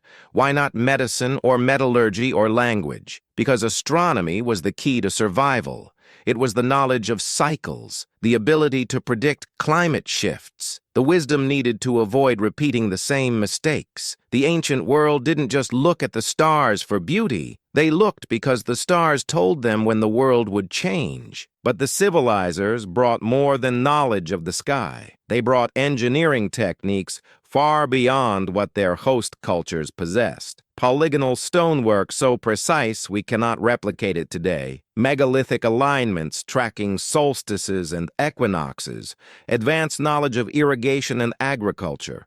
Star calendars more accurate than medieval ones. Myths containing orbital cycles only rediscovered in modern times. These are not the achievements of nomadic hunter-gatherers. These are the fingerprints of people who remembered a world that existed before the ice, a world that fell. And yet, the greatest mystery is not what these civilizers taught, but what they warned humanity about. Nearly every tradition describes a prophecy, a cycle, a coming event, not as superstition, but as certainty. Viracocha warned of a future destruction if humanity forgot the cycles. The Hopi warned that the fourth world would end when the earth shifts again. The Vedic texts warn of cosmic ages repeating. The Egyptians preserved the idea of cycles of inundation and rebirth. The Maya tracked world ages with astronomical precision. The Norse myths speak of the next Fimbulwinter. The Sumerian texts speak of kings before the flood and future resets. These warnings existed for a reason. The civilizers weren't mythic gods. They weren't aliens. They weren't supernatural beings. They were survivors, bearers of memory, refugees from the last cycle trying desperately to ensure that the next generation wouldn't be caught unprepared. But their message, their true message, has been fragmented, misinterpreted, watered down through millennia of cultural layers. To uncover what they were really warning us about, we must reconstruct their knowledge, the celestial mechanics, the geological cycles, the timelines encoded in temples, the myths describing how the last world ended. Because the next part of this investigation reveals something deeper than lost civilizations. It reveals what they knew about the next reset and what they tried to tell us before disappearing into history. And when all of their warnings align, the revelation is undeniable. They believed the cycle would return in our age. The details they left behind appear in the next chapter, and what they reveal is nothing short of chilling. Because when we gather the fragments left behind by these ancient civilizers, the symbols, the myths, the astronomical alignments, the encoded numbers, we discover a message far more direct than scholars are willing to admit. A message repeated across continents. A message passed from survivors to their descendants. A message meant for the age that would face the cycle again. And that age is ours. But to decode this message, we must analyze the warnings they left in three forms: mythic, astronomical, and architectural. Only when all three are combined does the full picture emerge. The mythic warnings are the easiest to recognize because they survived in story form. Almost every ancient culture describes a time when nature turned violently against humanity. A great freeze, a world consumed by darkness, floods that erased coastlines, skies filled with fire, stars shifting positions, a sun that weakened or died before returning. These aren't random images. They match the geological and astronomical signatures of a global climate reset. But myths alone aren't enough. The ancients weren't just storytellers. They were observers, scientists of their time, survivors preserving data in the only way guaranteed to outlive ice and fire, through symbolism, ritual repetition, and architecture built to last thousands of years. Which brings us to the second form of warning, the astronomical signatures. Ancient civilizations watched the skies not as a spiritual exercise, but as a survival mechanism. They tracked precession, they tracked solstices, they tracked the movement of stars relative to the Milky Way, and they were especially obsessed with the rising and setting of specific constellations: Orion, Sirius, Pleiades, Cygnus, Virgo. Why these constellations? Why did cultures with no contact across the world all fixate on the same stars? Because those stars act as markers, indicators of where Earth is in its long cosmic cycles. The Egyptians aligned temples to Sirius and Orion because their rising marked the turning of ages. The Maya tracked the Pleiades as a sign of destruction and renewal. The Inca used the Milky Way's dark rifts as a cosmic calendar predicting floods. Hindu astronomers mapped the precession of Vishnu's avatars to precessional shifts. The Aboriginal Australians tracked the sky serpent across seasons of change. And here's the key: many of these alignments converge around the same era, our era. Not thousands of years in the future, not deep in the past, but right now. The period between roughly 2000 and 2500 AD appears repeatedly in ancient precessional systems as a turning point, an age of transition, upheaval, and renewal. But the most powerful warnings weren't written in myth or in the stars. They were built into stone. This leads us to the third form of ancient warning: architectural encoding. Some ancient structures didn't just track the sky, they seemed to encode specific dates or cycles. At Giza, the shafts in the Great Pyramid point to star positions corresponding to the epochs of 2450 BC and 2500 BC, two major transitional periods in precessional cycles. Some scholars believe these shafts form a countdown system, indicating that another alignment, another reset point, would occur roughly one precessional quarter cycle after 2500 BC. Where does that lead? Our era. At Göbekli Tepe, the vulture stone shows astronomical symbols tied to a cosmic event around 12,800 years ago, the Younger Dryas onset, but it also appears to encode another future alignment. At Tiwanaku, the solar gates track long-term astronomical positions that only repeat once every several thousand years, converging again in the modern age. At Angkor Wat, the entire temple complex encodes mathematical constants, pointing to 12,000-year cycles, and its orientation implies a future transition after the year 2000. Even in the Western world, medieval cathedrals built on older foundations contain zodiacal cycles pointing to a great turning in this epoch. And then there are the numbers that repeat across cultures with no contact: 12, 24, 72, 108, 216, 432, 2160, 4320, 25,920. They appear in myths, architecture, and calendars across the world. They are not random. They are precessional numbers, markers of time. The Sumerians wrote that the world is destroyed and reborn every 432,000 years. The Hindus use 432,000 years for the Kali Yuga. The Norse myths speak of 432,000 warriors fighting at Ragnarok. The Egyptians encoded multiples of 432 in their sacred geometry. The Maya long count cycles break into numbers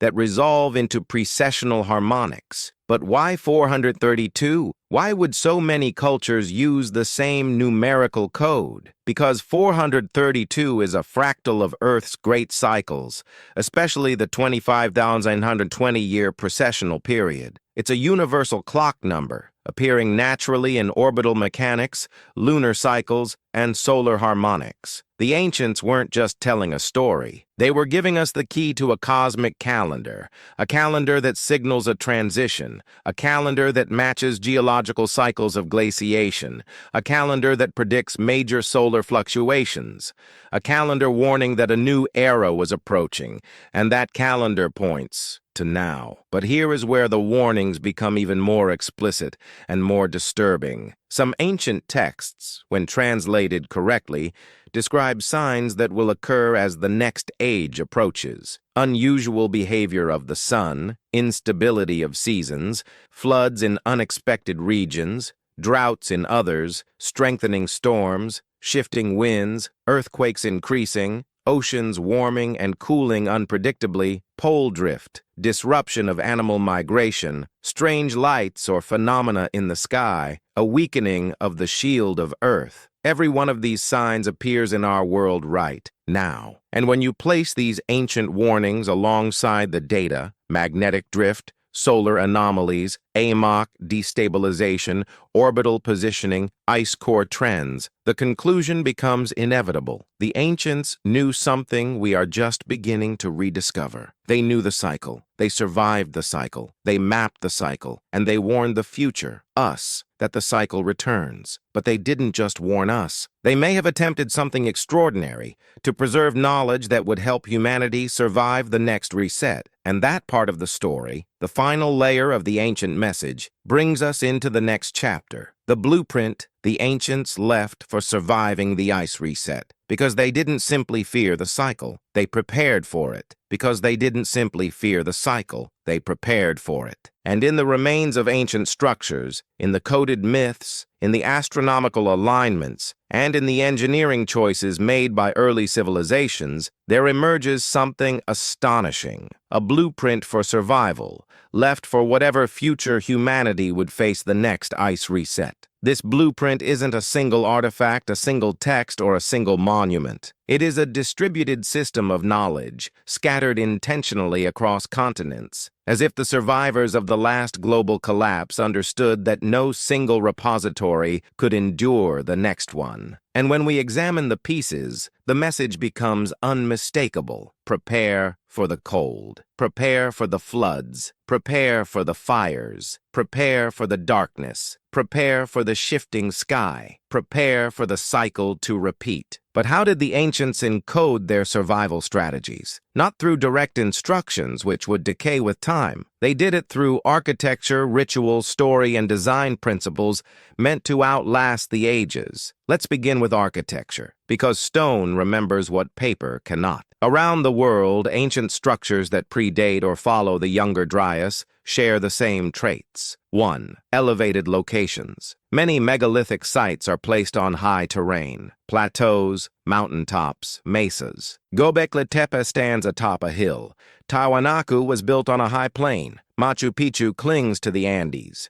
Easter Island's platforms sit above flood levels. Why did the earliest civilizations build upward? Because at the end of the last ice age, sea levels rose up to 300 feet. Entire worlds vanished. Those who survived learned. The next world must be built above the flood line. 2. Stone construction. Not for spiritual reasons, not for aesthetics, but because stone endures ice, fire, flood, and time. Wood burns, clay cracks, metal corrodes, but stone, especially basalt, granite, and limestone, survives resets. The ancients didn't build in stone because it was impressive. They built in stone because it was necessary. 3. Underground chambers, Derinkuyu and Cappadocia in Turkey, the Hypogeia of Malta, the tunnels beneath Teotihuacan, the vast networks under Giza, cave complexes across India and China. These weren't just dwellings, they were shelters, places to survive extreme cold, volcanic ash,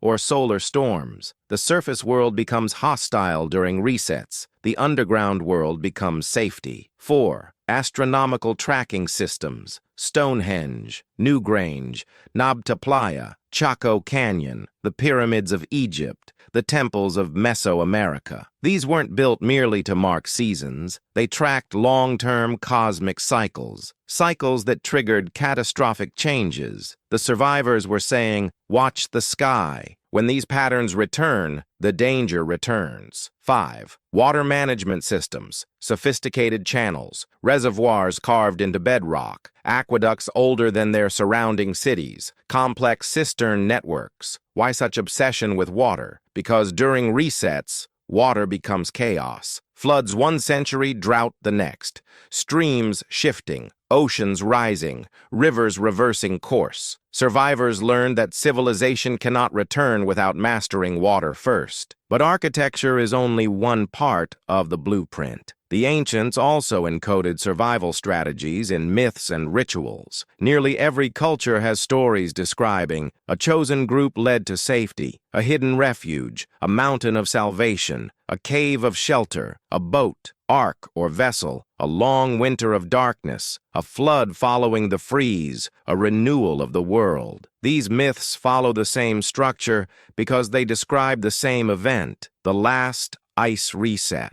And embedded within them are practical lessons. Seek high ground, seek shelter, preserve knowledge, track the stars, prepare for long winters and sudden floods, rebuild when the warmth returns. But perhaps the most advanced part of the blueprint lies in the design of early cities. Göbekli Tepe was intentionally buried, an ancient time capsule designed to survive the next cycle. The Sumerians built ziggurats, artificial mountains rising above the floodplain. The Egyptians built libraries within stone temples, capable of surviving centuries of neglect. The Indus Valley civilization engineered flood-resistant city grids. Teotihuacan is aligned not only to stars, but to the cardinal axes, making it a cosmic compass. These choices weren't accidental, they weren't symbolic, they were intentional strategies for survival. But to fully understand the blueprint, we must examine the most mysterious part of the ancient message, the part that scholars avoid because it suggests knowledge far ahead of its time. The ancients understood the cycle, and they tried to calculate when it would return. They built calendars spanning tens of thousands of years. They tracked precession, something mainstream history claims they shouldn't have known. They encoded numbers that reflect orbital mechanics. But why? Why track cycles lasting longer than civilizations? Because they weren't tracking their civilization's lifespan. They were tracking Earth's. They were preparing for the next reset. But the blueprint doesn't stop there. Some ancient traditions speak directly of future catastrophes. The Hopi describe the Earth turning over at the end of the fourth world. The Vedas predict cycles of destruction caused by cosmic forces. Norse myth says Fimbul winter precedes the next world-ending event. The Book of Enoch warns of celestial changes and floods that mirror climate records. The Maya saw the current era as one of transformation, ending not in fire, but in movement, a shift of ages, different cultures, same warning. And yet, the blueprint for survival is not just about preparation. It's about preservation. The ancients seem to understand that civilizations perish when knowledge is lost. So they hid knowledge in myths, in rituals, in star maps, in stone, hoping to preserve enough wisdom for the next rise. In essence, their message was simple: you will face this again, and you must be ready. But the most startling realization is this: the ancients believed that we, the people alive today, would be the ones to face the next reset. And the evidence for that appears in the next chapter, where ancient timelines converge with modern scientific data, pointing to the same window of time, a window that is not centuries away. It is now opening, because when we overlay the ancient cycles, the mythic warnings, the architectural alignments, and the encoded numbers onto modern scientific data, something extraordinary happens, something that should be impossible, something that scholars, climatologists, and archaeologists rarely dare to examine together. All the timelines converge, different cultures, different epochs, different methods of tracking time, yet all pointing toward a single era, an era of instability, transition, upheaval, and renewal. And that era is the present. To understand how deep this convergence goes, we must compare what the ancients recorded to what modern science now observes, not as isolated pieces, but as interlocking clues. Let's begin with the ancient cycles. The Vedic Yuga cycles describe alternating ages of darkness and light, each ending with climate chaos triggered by cosmic forces. When translated into astronomical context, the yugas correlate with precessional motion, bringing their end-of-age predictions into our time frame. The Mayan long count, interpreted properly, does not end in 2012. That was only the transition of a subcycle. The larger 5,125-year Third Era completed only one arc of a grander 26,000-year precessional clock. Their true great turning falls between the 21st and 26th centuries. The Egyptians tracked precessional markers through their star temples, many pointing to a shift occurring thousands of years after the last reset. That future shift corresponds roughly to our current precessional age change. The Hopi said the fourth world ends when the earth turns and society collapses through imbalance, a cycle occurring at intervals they tied to celestial patterns. The Greeks spoke of a great year lasting one full precessional cycle. At its turning point, they said, the world would be reordered, and the Norse Ragnarok myth, with its description of Fimbulwinter and global upheaval, mirrors ice core evidence of abrupt cooling events happening near precessional crossovers. In isolation, each is compelling. Together, they form a shockingly coherent picture. But it doesn't stop with myth. The architectural alignments fit, too. The Great Pyramids, aligned to Orion at its lowest point in the sky cycle, point to the same era as Göbekli Tepe.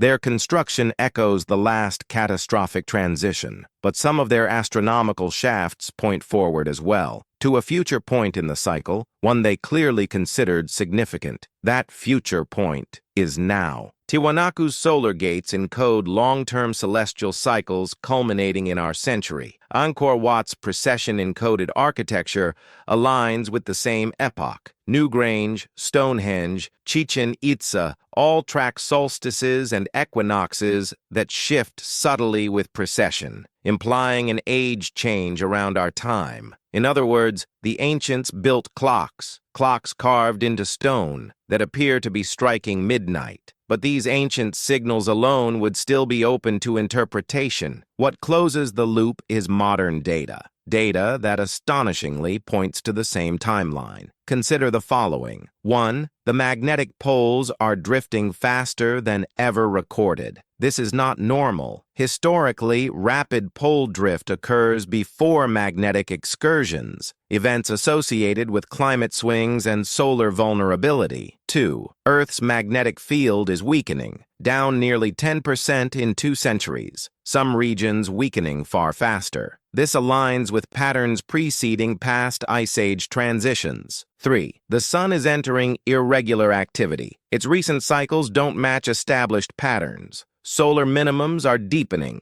Solar maximums are fluctuating unpredictably. This mirrors behavior seen in ice core timelines before abrupt climate resets. 4. AMOC.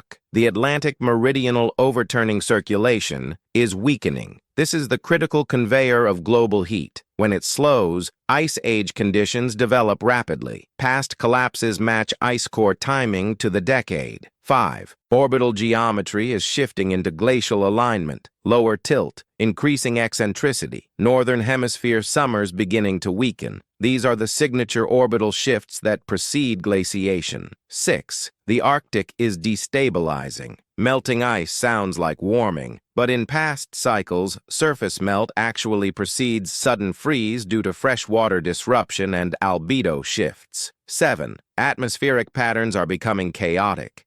Sudden stratospheric warmings are increasing. Jet streams are wobbling. Weather extremes mirror paleoclimate transitions. 8. Species migrations are collapsing. Animals relying on magnetic fields, whales, birds, insects, are disoriented, suggesting magnetic instability affecting biology, just as in previous cycles. All the scientific data, independently verified, points to a period of transition, and it aligns, almost perfectly, with the ancient warnings. The ancients tracked precession. We now track magnetic drift. The ancients recorded solar anomalies in mythic form. We now record them through satellites. The ancients tracked ocean levels through generational memory. We now track AMOC through thermohaline sensors. Different languages, different tools, same cycle. This is what happens when timelines converge. But the question is not whether the ancients predicted this. What matters is why. Why did they go to such lengths, constructing megaliths,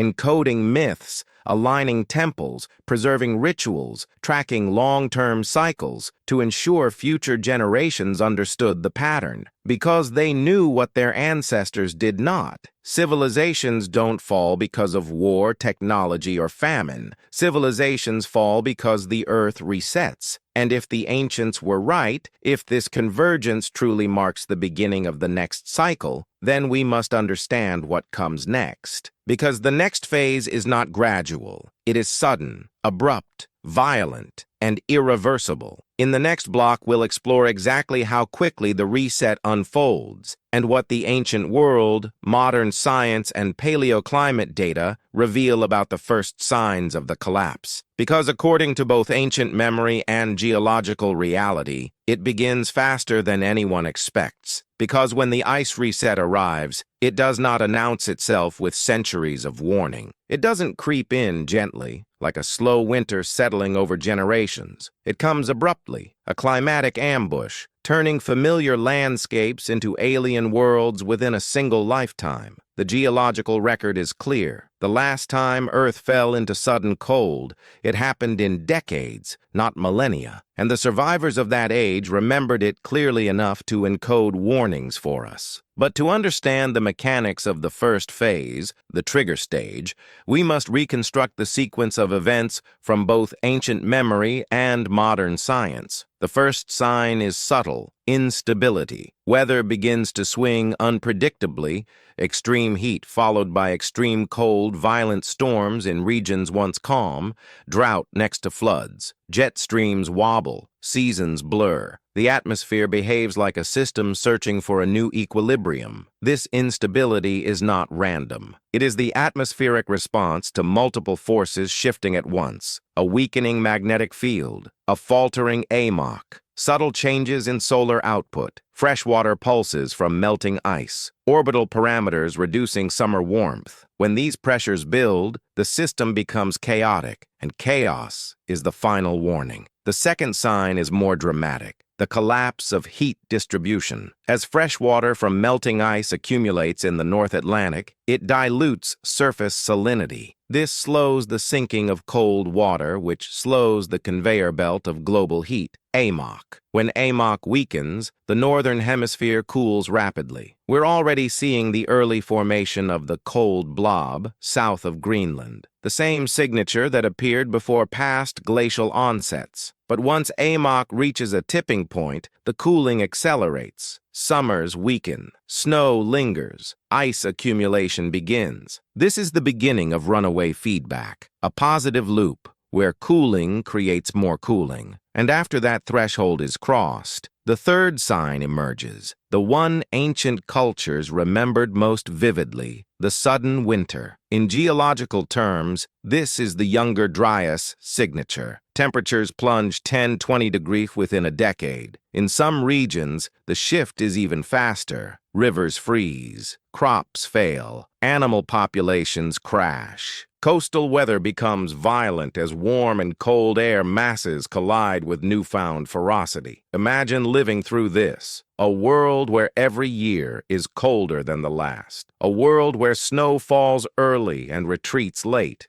A world where storms grow stronger, rain turns to sleet, and oceans redistribute heat in unpredictable ways. To ancient people, it must have felt like the sun was dying. And indeed, many myths describe exactly that. The sun turning weak, the day becoming dim, the world losing warmth. Today we interpret these myths metaphorically, but ice cores and solar isotope data suggest the sun may have experienced irregular activity during past transitions. Solar minima alone don't trigger ice ages, but combined with magnetic weakening and AMOC collapse, they become deadly accelerators. Then comes the fourth sign, the mega floods. Just before or during abrupt freezing, glacial lakes reach critical pressure. When ice dams, towering walls of ice hundreds of feet thick, breach, they release unimaginable volumes of water. These floods carve the landscapes we see today. The channeled scablands, the Missoula floods,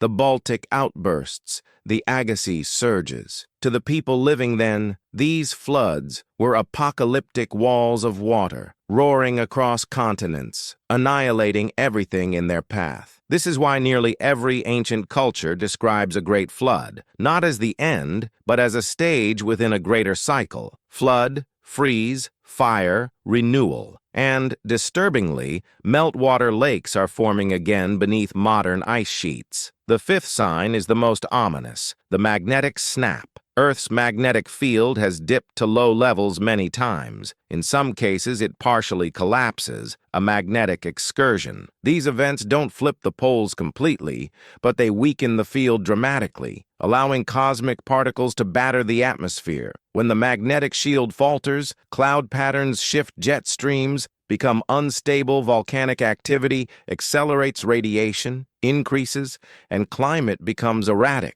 Magnetic excursions are found in sediments near the onset of glacial periods, including the Lachamp event around 42,000 years ago. They act like stress factors, pushing an already fragile climate past its breaking point. Today, the South Atlantic anomaly is growing. The poles are accelerating their drift, and the field is weakening far faster than expected. All of this points to the sixth sign, the most dramatic, the most devastating, and the one that changes the world permanently: the locking in of ice. Once snow stops melting in summer, the ice reset becomes irreversible. Ice accumulates year after year. Ice sheets expand, sea levels fall, storms intensify, habitats collapse, human populations migrate en masse. Ancient myths describing an endless winter or 3 winters with no summer echo this phase. To them, it wasn't poetic, it was survival. And here is the chilling truth. We are already exhibiting early signs of stages 1 through 4. Instability, AMOC weakening, solar irregularity, magnetic drift, freshwater accumulation, extreme weather, all happening simultaneously. The question is no longer whether the reset comes gradually or suddenly. The geological record answers that clearly. The real question, the one the ancients tried to warn us about, is how close we are to the tipping point. And that brings us to the next block, perhaps the most intense of the entire investigation. Because if we want to know whether the reset is imminent, we must look to the one system whose behavior always precedes collapse: the poles, the wandering poles, the shifting axis, the trembling magnetic heart of the planet. And what the poles are doing right now is unprecedented, because while most people imagine the poles as fixed points, stable anchors on a stable planet, the truth is far more unsettling. The poles wander, they drift, they accelerate, they stall, they snap, they flip. And through all of Earth's deep history, major climate shifts have always been preceded by one thing: polar instability. To understand why, we must look at the Earth not as a solid sphere, but as a layered dynamic system, a molten core wrapped in a magnetic field, spinning beneath shifting crustal plates, bound to the sun in a delicate gravitational dance. The poles, both magnetic and rotational, sit at the center of this dance. When they move abnormally, it's not a random quirk. It's the planet signaling that something fundamental is changing. The first warning comes from the magnetic poles. The North Magnetic Pole used to drift slowly, a few miles per year at most. But in the late 20th century, something changed. The pole began accelerating, darting across the Arctic at speeds approaching 40 miles per year. It is now racing toward Siberia at a pace never observed in the modern record. Meanwhile, the South Atlantic anomaly, a region of weakened magnetic field, is expanding. Satellites malfunction over it. Radiation penetrates deeper, and deep within the Earth's core, the flow of molten iron that generates the magnetic field appears to be shifting. These aren't isolated events. These are the signatures of magnetic instability, the same type of instability that appears in rock records near the onset of glaciation. The second warning is more mysterious. The rotational pole, Earth's true axis, is drifting as well. Earth's rotational axis has always moved slightly due to natural processes. But over the last century, Its wobble has intensified and changed direction repeatedly. Scientists attribute some of this to melting ice, groundwater extraction, and crustal shifts, but the speed and irregularity remain unexplained. And here's the connection the ancients understood intuitively. When the poles drift, the climate shifts. When the poles accelerate, the climate becomes unstable. When the poles undergo drastic movement, the world resets. Ancient cultures encoded this in mythic form. The Egyptians spoke of the turning of the sky. The Hopi described a time when the earth will tilt again. The Norse warned of a world where the sun disappears behind shifting horizons. The Vedic texts speak of a cosmic wobble, the trembling of the heavens. The Maya encoded precessional drift as the engine of world ages, and the Chinese referred to legends in which the sky shifted its cardinal directions after a great flood. These aren't metaphors, they're memories of pole drift during the last reset. But the most alarming evidence comes from paleomagnetism, records of Earth's magnetic field frozen into volcanic rock and ocean sediments. These records show that Earth's magnetic field doesn't just flip every few 100,000 years. It experiences excursions, sudden, rapid collapses in between, and these excursions often coincide with abrupt climate change. One of the most famous, the Lachamp event, occurred 42,000 years ago. During it, the magnetic field weakened by more than 90%. Atmospheric radiation increased, weather patterns destabilized, and temperatures plunged. Trees petrified. Animals experienced genetic stress. Human populations contracted. It was an age of cosmic vulnerability and a preview of what can happen when the shield weakens. Today, the magnetic field is weakening faster than at any point in the last 7,000 years. Is this the beginning of another excursion? If so, the consequences align perfectly with the ancient warnings and modern data. Increased solar radiation reaching the surface, unpredictable weather whiplash, atmospheric chemical shifts, acceleration of ice loss in some regions, and sudden freezes in others, increased volcanic activity as crustal stress redistributes. And that brings us to the third polar warning, perhaps the most chilling of all. Polar wander can trigger crustal pressure shifts. When mass redistributes, through melting ice, changing ocean levels, or core flow changes,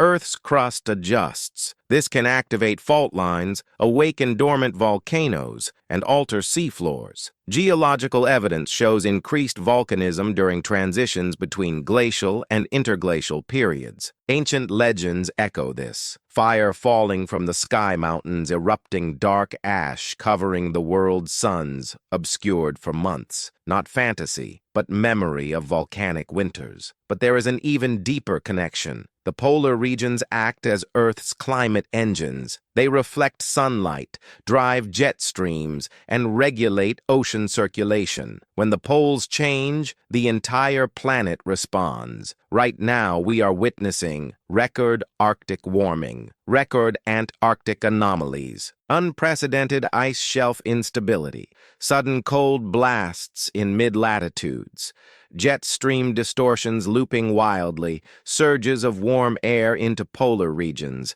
and cold air plunging into regions unprepared for it. This is exactly what climate models predict when a planet approaches a tipping point. But what makes today unique is that all three systems, magnetic, rotational, and climatic, are destabilizing at the same time. This triple instability is not normal. It is not cyclical noise. It is not weather. It is the signature pattern of past resets. To ancient civilizations, these signs were unmistakable. They tracked star positions shifting against the horizon, watched seasons fall out of balance, and observed changes in ice, wind, and tide. When these phenomena converged, they knew the world was about to change. And now we are standing at the edge of the same convergence. But the next question, the one that determines the fate of civilizations, is this. Once the reset begins, what happens next? How does the world transform from instability into catastrophe? What unfolds first, and what collapses last? And how did ancient survivors endure the darkest stage of the cycle? Because the next block, Block 18, is where the narrative turns from warning to impact, from cycles to consequences, from data to survival. What happens when the ice reset fully activates is unlike anything the modern world is prepared to face. Because once the ice reset fully activates, the Earth enters a phase of cascading collapse, a sequence of events so rapid, so interconnected, and so overwhelming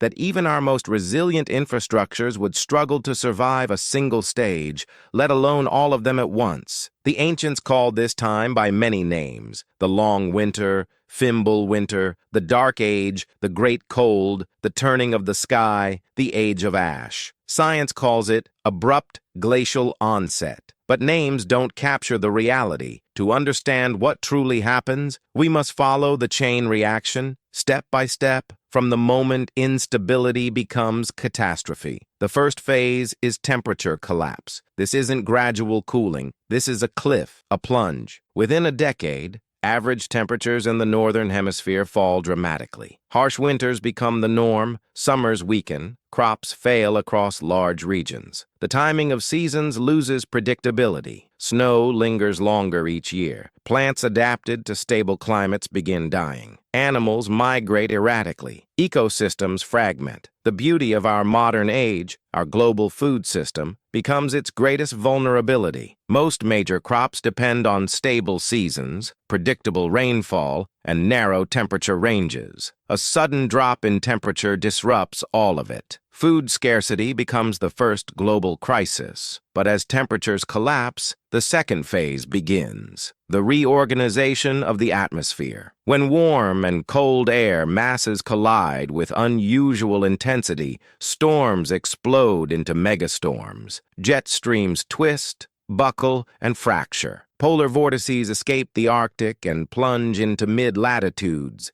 freezing regions that have never known such cold. The ancients remembered this stage vividly. All winds became one, some said. The north wind devoured the world, others claimed. To someone living through it, the skies would appear broken, seasons reversed, storms out of nowhere, ice in spring, torrential rain in winter. This is climate chaos, the atmospheric equivalent of a planet trying to restart its internal engine. But then comes the third phase, the one the geological record captures most clearly: the advance of ice, not over thousands of years, not creeping nation by nation, but spreading shockingly fast. All it takes is one season where snow fails to melt, then another, then another. A small sheet becomes a field becomes a region becomes the foundation of a new ice sheet. And once established, ice is hungry. It grows by reflecting sunlight, cooling the land beneath, and pulling temperatures downward in a self-reinforcing spiral. During the last reset, ice spread from Canada to the American Midwest in centuries, not millennia. Europe saw glaciers push south into Germany, France, and beyond. Mountain chains thickened, valleys filled with permanent frost. Imagine cities like Chicago, Toronto, Berlin, Copenhagen, Moscow, buried under walls of ice thousands of feet thick. This is the stage where migration becomes inevitable. Humanity begins to move. The ancients remembered this too. Entire peoples fleeing southward, abandoning northern lands, traveling across continents in search of warmth, water, and stability. But migration triggers the fourth phase: conflict and consolidation. When millions flee collapsing regions, societies strain, borders break, resource scarcity triggers geopolitical chaos. Cooperation becomes essential and scarce. The strong consolidate, the weak scatter. In the ancient world, this pressure forged new empires. In our modern world, it would tear nations apart. But even this is not the worst of it. The fifth phase is the most catastrophic, the megaflood stage. As cold deepens, ice dams expand. Glacial lakes grow behind walls of frozen water hundreds of feet high. The moment these ice dams break, whether from internal pressure, geothermal activity, or crustal shifts, water is released with apocalyptic force. In the last reset, these megafloods carved entire landscapes. The channeled scablands, The Columbia River Gorge, massive scars across Europe and Siberia. To the people living then, these floods were beyond imagination. Walls of water racing faster than a person could run, carrying boulders the size of houses, ripping forests from their roots. This is why nearly every ancient culture has a flood myth, because they all lived through the same cycle. Flood during the freeze, flood after the freeze, flood as the world transitioned into chaos. But the next phase, the sixth, is the quietest and yet the most devastating. The collapse of the oceans. AMOC halts. Heat becomes trapped in southern waters. Northern waters freeze. Fish populations collapse. Coral reefs die. Currents shift, destabilizing global weather patterns even further. The ocean, the engine of climate, becomes a fractured system, producing extremes never before seen in recorded history. The seventh phase is geological, volcanic activation. As ice accumulates,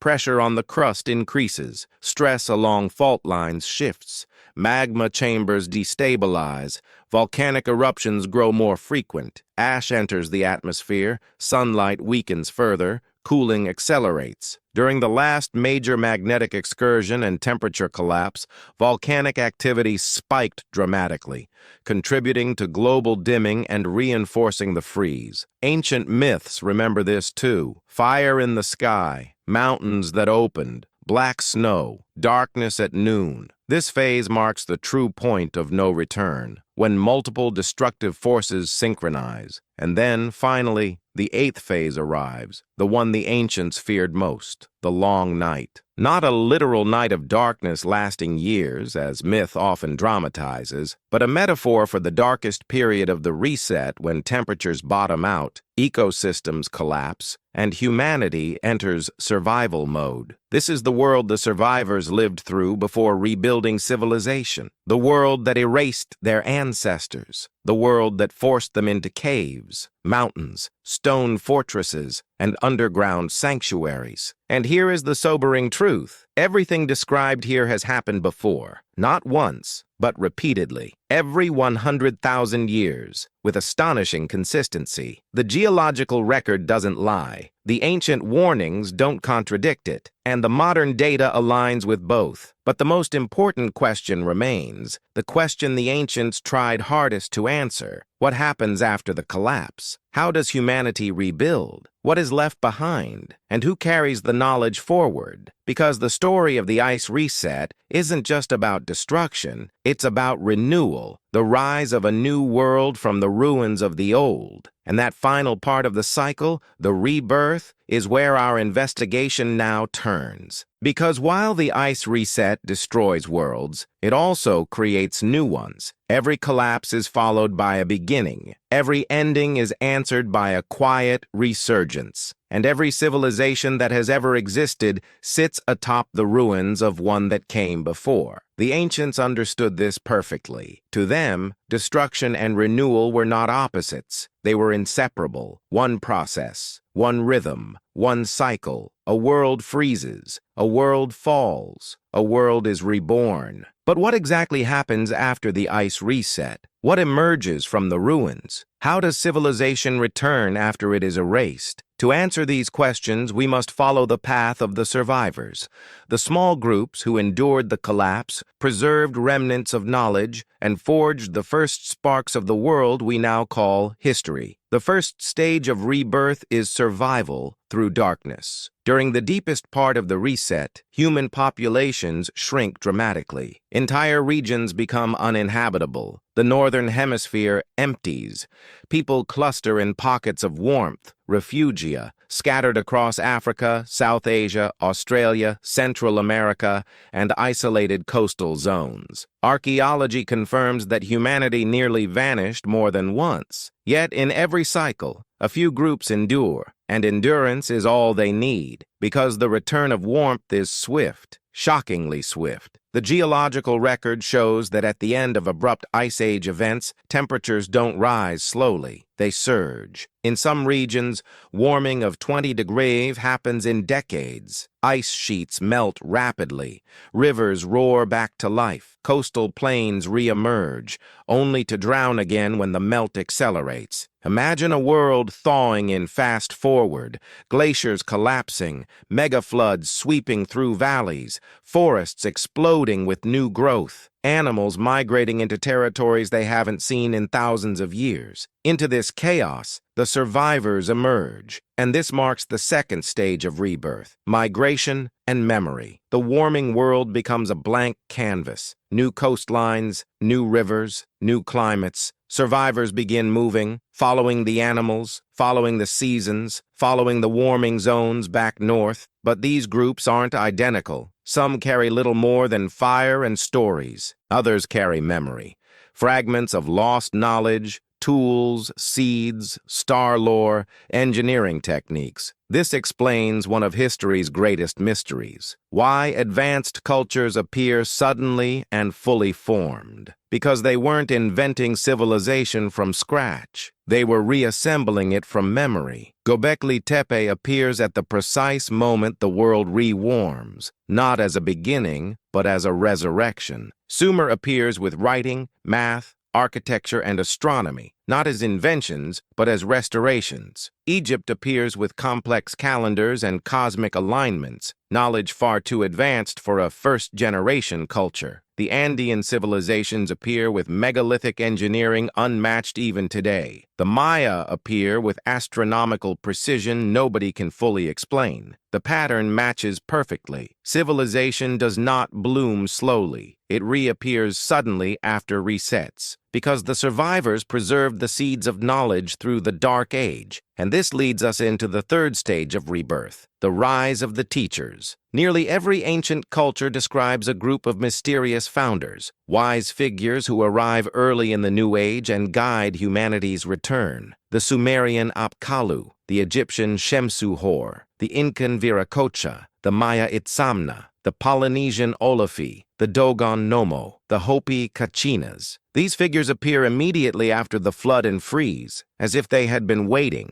as if they carried knowledge across the reset, as if they were determined to rebuild. Modern academia writes them off as myth, but myths don't produce architecture. Myths don't carve granite with laser-like precision. Myths don't encode star maps into stone. People do, people who remembered. The fourth stage of rebirth emerges next, new myths for a new world. When survivors rebuild, they pass down stories of what happened, not as scientific reports, but as narratives their children will remember. These stories become the myths we know today. Myths of floods, myths of darkness, myths of ice, myths of fire, myths of gods who walked the earth, myths of sky changes and shifting stars. These myths are memories, encoded messages designed to survive long enough to warn future generations. And those warnings always contain one essential truth: it will happen again.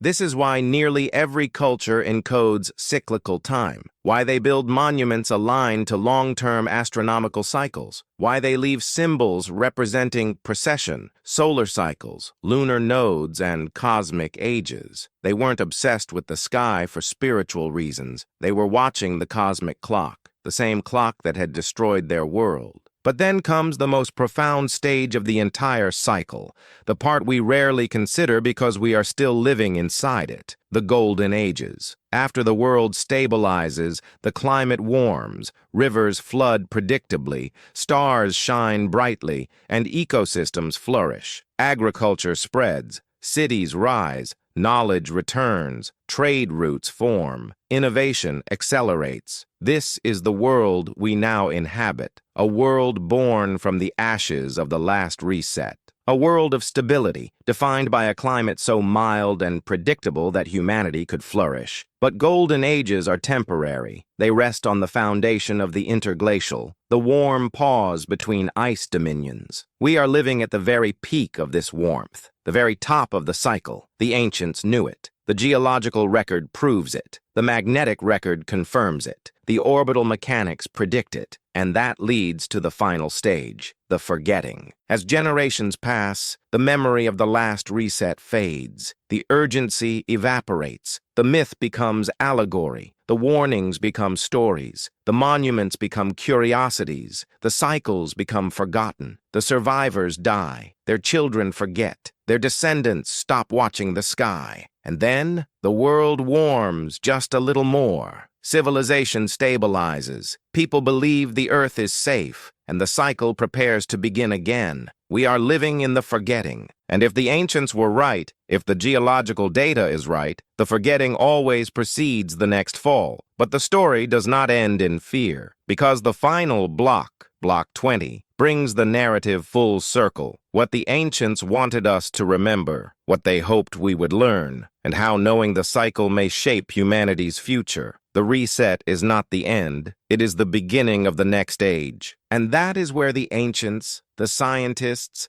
the survivors, and the cycle itself converge into a single truth. A truth we were never meant to fear, but to understand. Because the story of the ice reset is not a prophecy of doom. It is a reminder, a guide, a memory carved across millennia for the one generation that would need it most. Ours. The ancients wanted us to know that the world changes, violently, predictably, cyclically, and yet life endures, humanity rebuilds, civilization rises again. What they feared was not the reset. They feared the forgetting. They feared a future in which humans would grow comfortable inside the warmth of the interglacial, blind to the sky, unaware of the cycles, unprepared for the moment when nature resumes its rhythm. And that is exactly where we are today. We see storms and call it weather. We see pole drift and call it coincidence. We see magnetic weakening and call it anomaly. We see instability and call it temporary. We see the sun acting strangely and call it noise. We see the ocean slowing and call it natural variability. But to the ancients, these weren't anomalies.